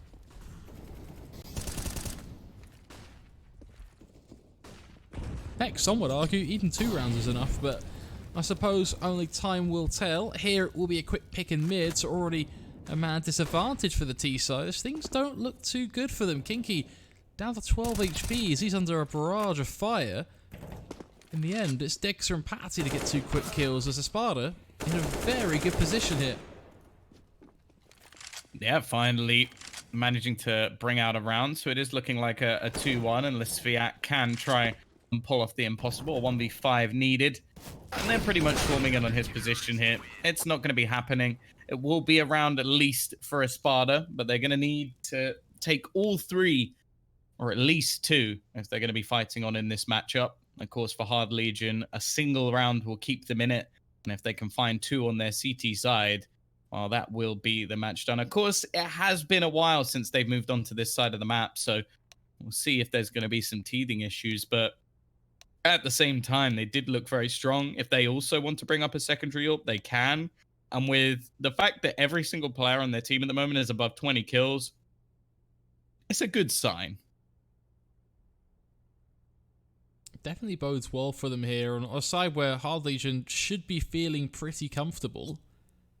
They have that form that we saw in regulation time, and this should be over. But it's OT, anything can happen. MR3 16k, money is no object.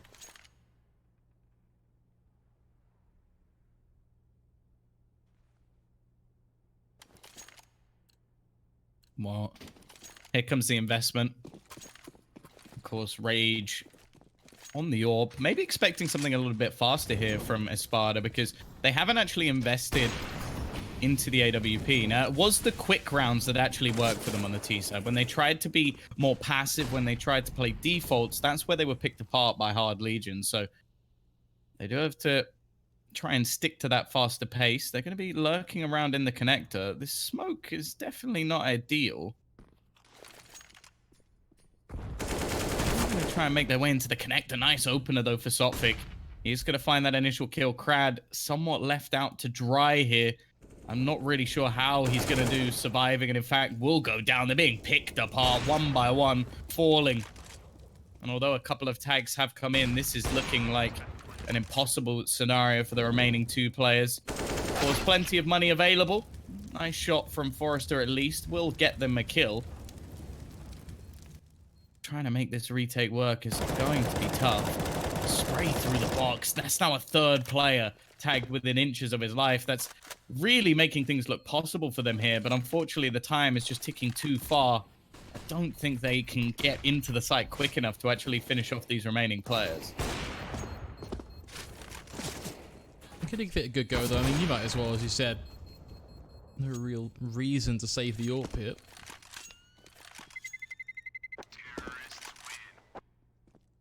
It'd be interesting to see if what happens in OT is that basically both teams become useless at CT and gods on T side. It's kind of the polar opposite of what we saw in the 30 rounds.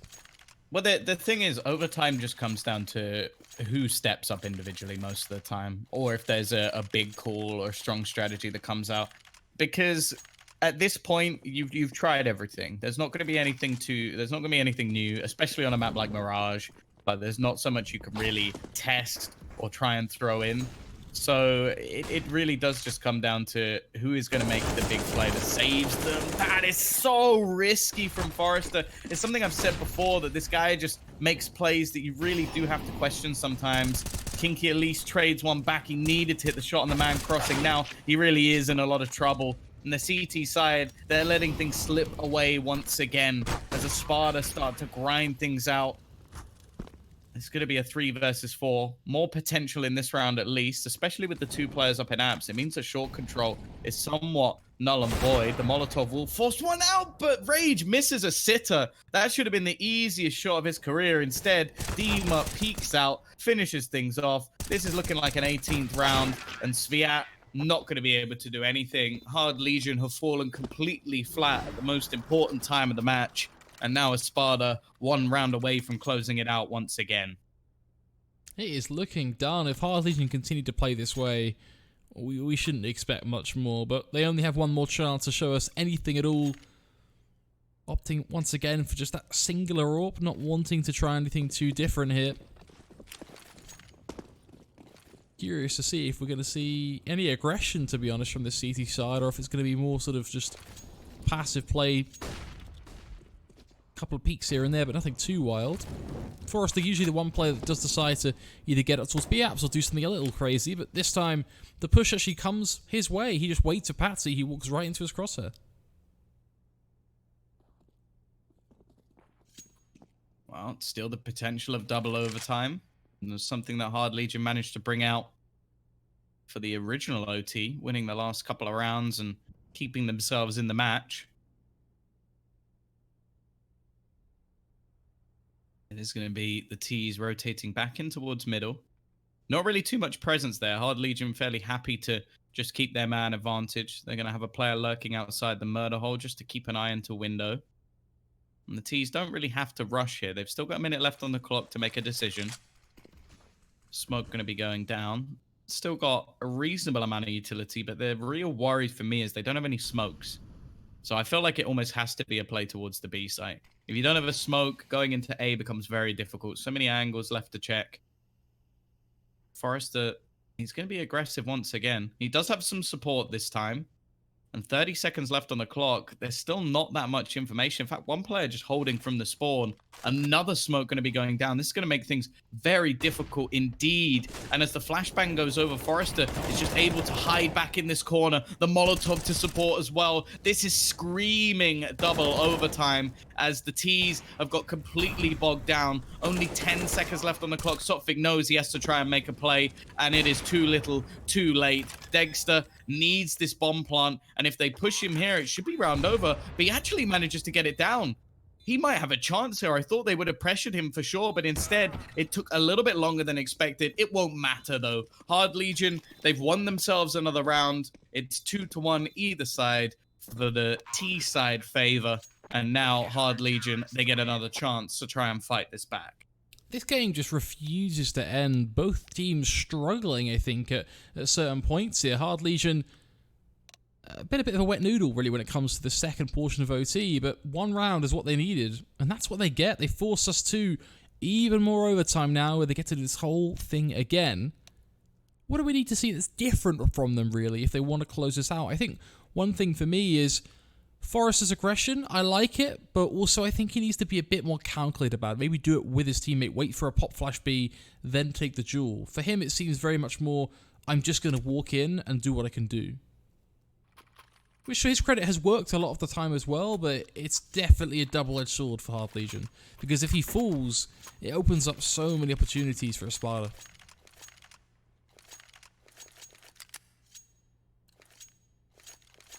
Well, no rest for the wicked.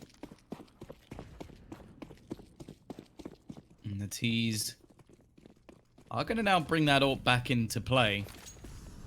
They were going for these faster rounds initially.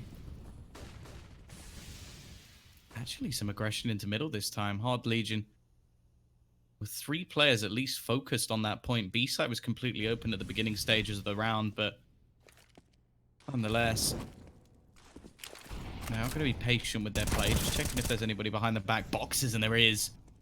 An opening onto Finnegan, and another comes up off the AWP.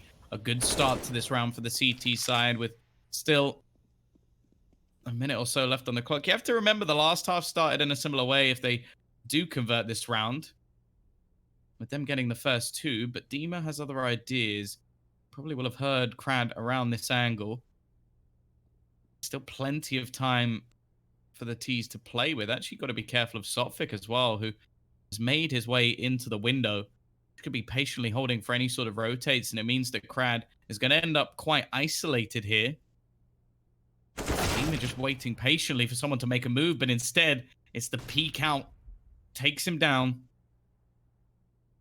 leaving this in a bit of an awkward situation. The only thing is, Sotfik, he could be the one to pretty much put this to bed. That's a free kill for him. Now has an idea of where the second player is. He's going to open this up completely as the rotation starts to swarm in. The bomb looking to just be planted around that default position. Actually, the CT a little bit hesitant that there's still somebody within this window. It's not the case. And because of that, they're actually going to waste quite a lot of time trying to get back into this site. Time which they desperately need, given that it is going to be a ramp play from Espada. I love this setup. Just double up, bait off your teammate, and play the clock, because it's exactly what will work. They do drop the smoke, but on the wrong side of the site. It's not going to do anything at all for them. They take the face first duels, but Dexter lines it up. Oh, a 5v3 thrown away by Hard Legion. Not the way they would have wanted to start off this OT number 2. Of course, as said, this is their opportunity to close out the series. If not, Espada will take us to a 3rd and final map. Still not investing into a double AWP setup. Not something that seems to be within their playbook. And the T's actually going to be going heavy towards this A site early on, looking like they're going to gamble in here. Of course, Sotfik has been a bit of a bane of this CT side, but a nice start. They'll get rid of him. Crad goes down without a fight, and it's left on to Sviat, and he only manages to get one. Luckily, Rage has rotated in quickly to try and hold the cross, and without that split, it does mean it's a little bit difficult for the T's to actually get in. They have been able to get the bomb down, however, and another opening leaves this down into a tough position once again for the CT side. A 1 or 2v3. A one-man disadvantage and only 30 seconds. They have 2 smokes and a molly, though. If they use these right, this actually should be more than possible. They just have to play the round correctly. Already Kinky forcing the first duel, gets the second. They use the molly to allow Rage to make it a one-on-one. 14 seconds to work with now. Patsy in a do-or-die duel. Smoke comes in towards the bomb. He's lined it up. It's so close. Oh, Patsy. Oh, you are so close, but not quite close enough. Hard Legion forcing a 19th round. Comes down to the absolute wire, though.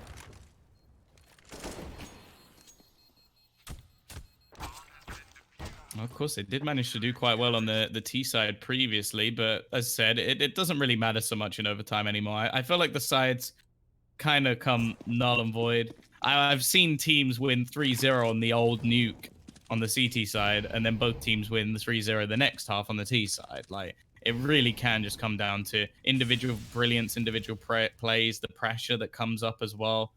But a good start for Forrester. Once again, his aggression has paid off. No trade available just yet. From the T side, Patsy managing to get quite far out onto the A side, even into the sandwich.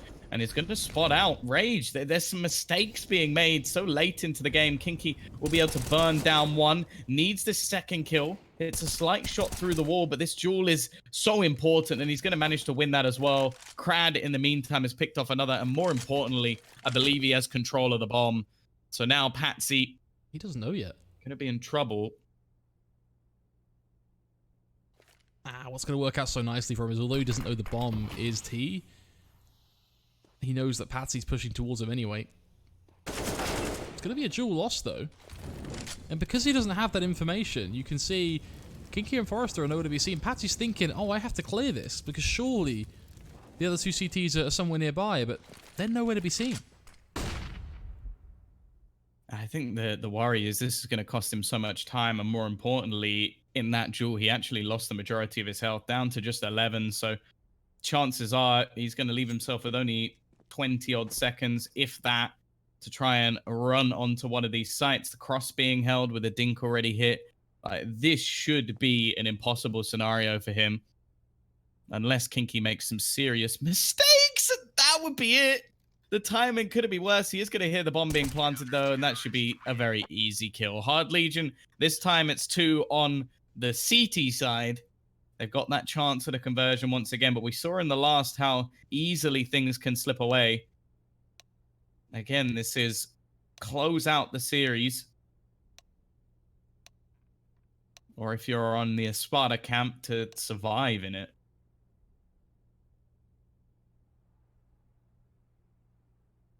This has been absolutely wild, Tom. So back and forth.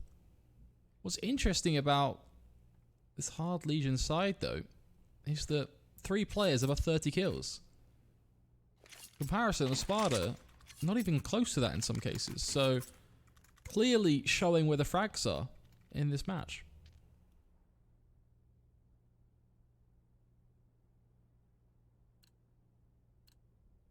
Well, that is Forrester leading the way. See if he can do the same going into this T side once again. CT's actually doubling up in towards that underpass. It's going to be an early trade. Dima. Oh, he doesn't actually manage to take that second kill. It looked like he had Sviat dead to rights, but somehow he's going to manage to finish him off. Patsy looking to try and aggress as well. If they can find this one, which they can. This is looking problematic now for Espada. They're down 2 men. Both players currently holding AWPs. So if the bomb does go down, this could be an issue. But you can see Hard Legion just slowing the pace. Looking to try and group up. They know that likely that Dexter will have one. Although just a wandering player in middle is going to hand away one of these kills. The bomb a little bit further behind. I'm surprised how delayed the push is from the remaining player. I'd rather see them just group up, play the advantages, look for the trades here. But instead, Dexter's being given opportunity after opportunity. They need to kill him off. Somehow, this is quickly diminished from such an advantage to almost a disadvantage here. But they do manage to close him out. It's left onto Finnegan. 1 versus 2. Otherwise, they are going to be fighting for their survival, and you can't quite do it. Hard Legion get to 21. They need one of the next 2 if they are going to be closing out this series. And Espada, well, they need the remainder if they're going to survive. It seems like Hard Legion have really found their groove now. These rounds are getting better and better. For Espada, unfortunately, this is it. As you say, if they want to survive, they're going to have to find the next 2 perfectly. And then we'll do it all over again for a 3rd time. Let's see, Dexter looking for a bit of that classic all progression. We've wanted to see more of him throughout this entire game, and he's been pretty good, but unfortunately called off in the second portion of OT, and it's just not what we want to see as Rage wins the 1v1 duel against him with a crafty angle, just waiting for that push. That's been Rage's speciality, hasn't it? Just waiting for folks to get aggressive on him in unpredictable angles. I think it's just patience. I think that's something that Hard Legion actually did a lot better than Espada throughout this match, but it was the aggression that also at times worked for Espada. So they've tried to go back to their bread and butter. Sophic actually going to be re-peeking this angle. Instead, they're just going to try and set up a crossfire into mid. Finnegan waiting patiently, but he's going to be slightly baited away by the smoke. This is going to leave a bit of a tough spot. Dima once again, though, able to kick things off, and they've made it work. They've dropped the bomb. Krad going to be completely wrecked, and while Sviat not really in the right position here to do too much. A player on the left side of top mid, I don't know if he'd expect anybody to be this aggressive. It does look like he's going to be checking that angle, but with 30 seconds left, I'm not really sure what the plan is here. He might as well try and go for this. There's a first kill at least, but now all the information's been had. The CT side know exactly where he is, and they will close it out. It all comes down to this crunch time once again. The potential for a 3rd overtime. Hard Legion still just 1 away from closing out this series. We've been here before, though. Time and time again, we've been in the position where Hard Legion can get the W, and then they've choked it at the final moment. That's why we're even in OT in the first place. They had such a good lead, and then they let it all get thrown away. Espada built up back into the game, took us to first OT. This game really has been quite something. This time around, Dexter, great early duel, finds Kinky with the mid-aggression. Just trying to cross the boxes, not working out at all.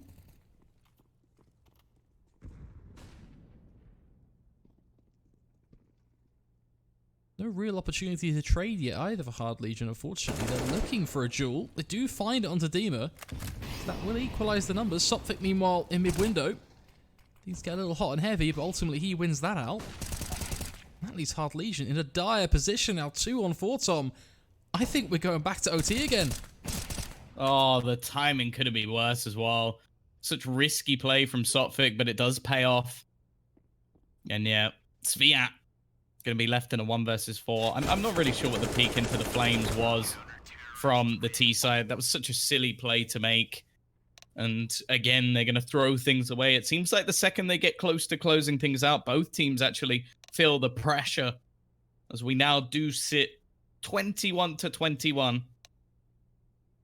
No one able to break the deadlock. No one able to close out the majority of their rounds. Both teams now have had the opportunity to close out this map. The majority of them, of course, going the way of Espada. They've had the most map points. But at the same time, the lead, as you mentioned, from Hard Legion originally was massive.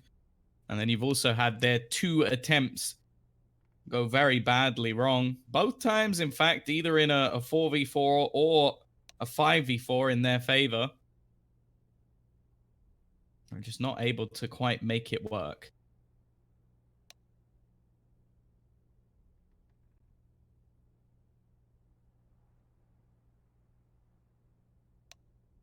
This game really has been quite something, and honestly, I have no idea where it's going to end at this point, because it seems like both teams are just able to perfectly match each other right at those final clutch moments. Typically, the halves start off fairly lopsided. We're seeing a lot of kind of 2-1 halves. But in the end, they're able to equalise. That leads us here. a more extended pause before OT begins. I imagine a lot to talk about here. Tom, if you're the coach of Espada, what is your discussion point right now? What is the one thing that you're trying to batter home to your players to get them to do as we go forward into overtime? I think a lot of the time when it gets to this point, I think the coach is probably just trying to keep them confident, keep their cool, especially if they go down rounds. I think it's important not to get tilted, not to get too over aggressive. The thing is, it's like a lot of the plays that I feel like a coach might necessarily punish have actually been working. Like Sophics triple peak, like 3 different attempts to peak mid, should have been punished by Hard Legion, but he gets away with it. So that's going to be one of those rounds that ends up pumping up the team. And yeah, I guess like for either side, you basically just have to try and focus on making sure that you keep your head. I don't think that you're really going to be talking too much about in-depth strategies. Maybe there might be a few things while watching that the coaches have managed to sort of spot, like, okay, they have a tendency to do this, or we have a tendency to make mistakes here. But that's all you can really go for. It's not going to be like, oh yeah, let's try this execute, or let's focus on this, because at this point it's very difficult to actually read your opponent, even though there's been so many rounds, because a lot of the time in these rounds especially, they're going to be attempting to try new things as well. Like, okay, let's try and throw this in, let's try and do this strat, let's take this piece of map control. And most of the time it's going to be the mid-round calls where that actually comes into effect. And to be fair, being that this is an online tournament, the coach actually could get involved in the mid-round strategy. But at the same time, I feel like most of that will come down to the in-game leader. Well, it looks like we are going to get ourselves back into the action as OT continues. I'm very curious to see how this ends up now. Of course, Espada starting on their CT side. Hard Legion over on that T side. Forrester, always a player that will be keeping an eye on. He has been just so notorious for taking very aggressive duels. I wonder what his game plan will be here. Nothing really too crazy either in terms of the buys. The only difference actually is Espada have gone for the double up play, Tom, rather than just the single. Yeah, they've been one to throw it in there a couple of times. Patsy has been willing to take it, especially with how aggressive the T side have been in trying to take mid. It's understandable that you want to have a secondary or like just facing in that direction. A lot of the time you'll see it try and dominate the apartments just because it's basically just a very long tunnel and a very easy position to try and hit AWP shots. Even if you're flashed off, there's only so many places they can go. But this round, the T's are trying to be patient, mainly because of the aggression of the last few. But I do worry a little bit that Hard Legion are trying too hard to counter some of the tendencies of Espada. And now Espada playing a little bit more passive could actually catch them out. And I think that's something that both of these teams could actually try and exploit. Something I feel like Snappy as an in-game leader is actually very good at doing is noting when a team doesn't necessarily like to go for these executes and force the issue, and then force them to do that. Force them into an uncomfortable position. But Crad, once again, is going to get an opener. A second coming up for Sviat as well puts them in an advantageous position. But one of the things that hasn't been too good for Hard Legion is actually closing out these rounds. This time, though, utterly dominant. It seems like the pause might have given them some new life, and already they're going to be winning this round. Dima doesn't stand a chance in the retake, and that is going to be a big confidence booster for Hard Legion to win a round that clean. That is huge. I mean, literally only 44 points of damage done from one player. Every other player that took the duels actually on the A site and won them the round, not a single point of damage was done. Extremely clean. That puts them in a huge position here now to build up the rounds on their T side. Of course, 22-21. The game that refuses to end. Espada looking to tie things up once more. Back to the single AWP play as well. Clearly deciding not quite to go fully committed to that third.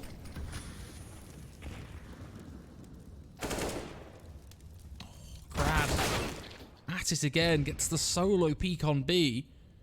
Will be traded by Dima, but the real play here is towards A anyway, or it seemed to be. Hard Legion actually very uncommitted right now, deciding, you know what, let's just slow things down again for a second here. We're in a 4-on-4. We don't need to force the issue on A right now.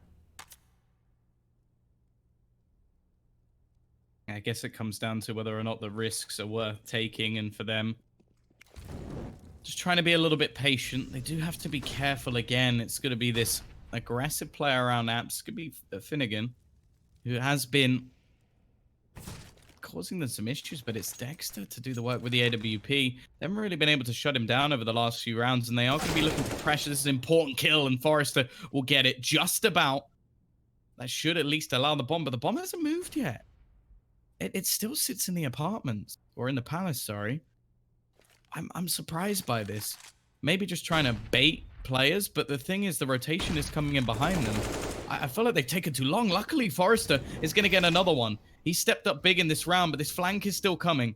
They need to try and deal with this, and as the peak comes out, they got to be careful. Although the wraparound could be a problem. The missed shots from Sotfig. He's going to throw the Molotov out. That'll be the information they need. Dima is going to be getting the kill. Forrester goes to the peak, but he's caught. And now it's left all onto Sviat. Spraying down, and he gets both. Great work from Sviat. That's 2 rounds to the good now for Hard Legion, but we've seen them here before. They need just 2 more to close this out. This shot was dirty from Forrester, and actually getting into the second as well. Probably saved them here, but, well, you have to give credit for Sviat for that clutch. That was a beautiful double kill from Sviat. Just plays it to a T, but as you said, we have seen Hard Legion here before. History hopefully will not repeat itself. They're looking to close this one out once and for all, and no better way to kick off that mission than a perfectly clean T-side.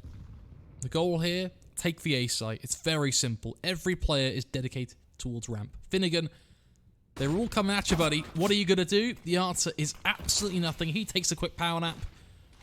Sent out of this round. The CT's ready to rotate in. They get aggressive. But unfortunately, just adding more fuel to the fire. Sotfik only good for one as Krad looks to already trade things back. No bomb plant just yet. Espada in a tough spot here. That's just bad to Nice worse. shot from Kinky, but there is still trades.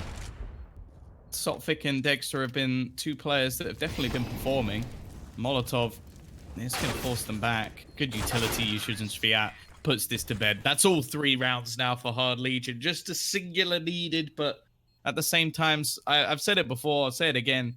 You do see these rounds just swing back and forwards. Espada backs against the wall once again. The potential of a 3rd map, if they can close out all 3 and then take us to another overtime. But all Hard Legion need is one of the next 3 rounds, and it is done.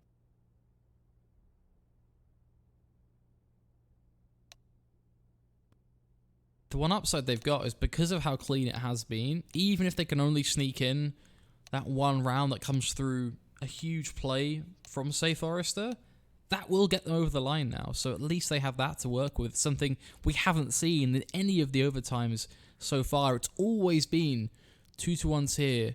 Even 1-2s a lot of the cases for Hard Legion, but we've never seen that 3-0 streak. Perhaps that pause really was a breath of fresh air for Hard Legion. I bought an auto sniper. I wonder if that's how they're taking a risk here. They're gambling in the other direction, and the fact is, and hold on to the cross, but instead they've lost another player. It's looking like 22 is almost guaranteed at this point for Espada. And while it's left onto just Krad, the auto sniper, even able to pick up a kill. And Krad, well, he's dead as well. Tom, they also got 2 kills. Such a disgusting Good gun. It's like the PP Bison. They're just as bad as each other. PP Bison's for cool people, Brian. You just wouldn't understand. I get it. I get it. I mean, it's just not a fan. What can I say? 24 Yeah, to it's because 22. you're not cool. We established that. I mean, that's a known fact.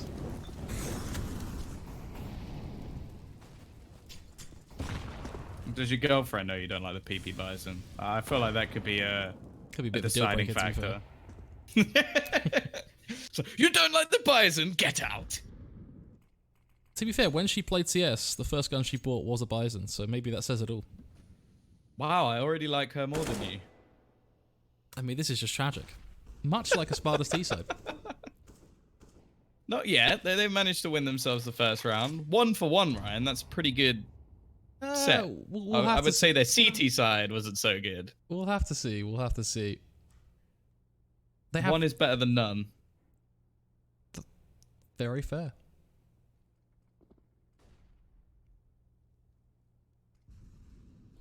At this point, it's so tough to say who even will take this. I mean, Hard Legion obviously in a better spot, just leading that one round, but this game has been really quite wild. Espada looking for the A play here once more. 40 seconds to make a play. This time around, no picks at all, which makes a change. Traditionally, we've always seen picks come through here early on in the round, but not going to happen. Instead, they just all in towards the A site, and it's getting a little bad here for Espada, to be honest, but thankfully Dima looks like he's going to pull things through. Not only one pick, got a chance at a second as well, but no, Kinky pulls out a double out of thin air, and Hard Legion make it happen. 25-22. Well, it was a long one, that's for sure, but it is done. It's going to be Hard Legion taking the victory. We'll be back after a short break, as we have another match coming up soon.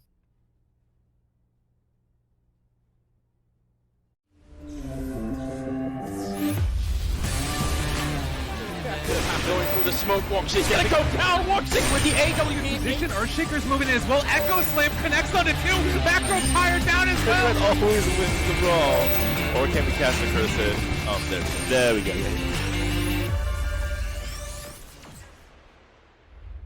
LootBet.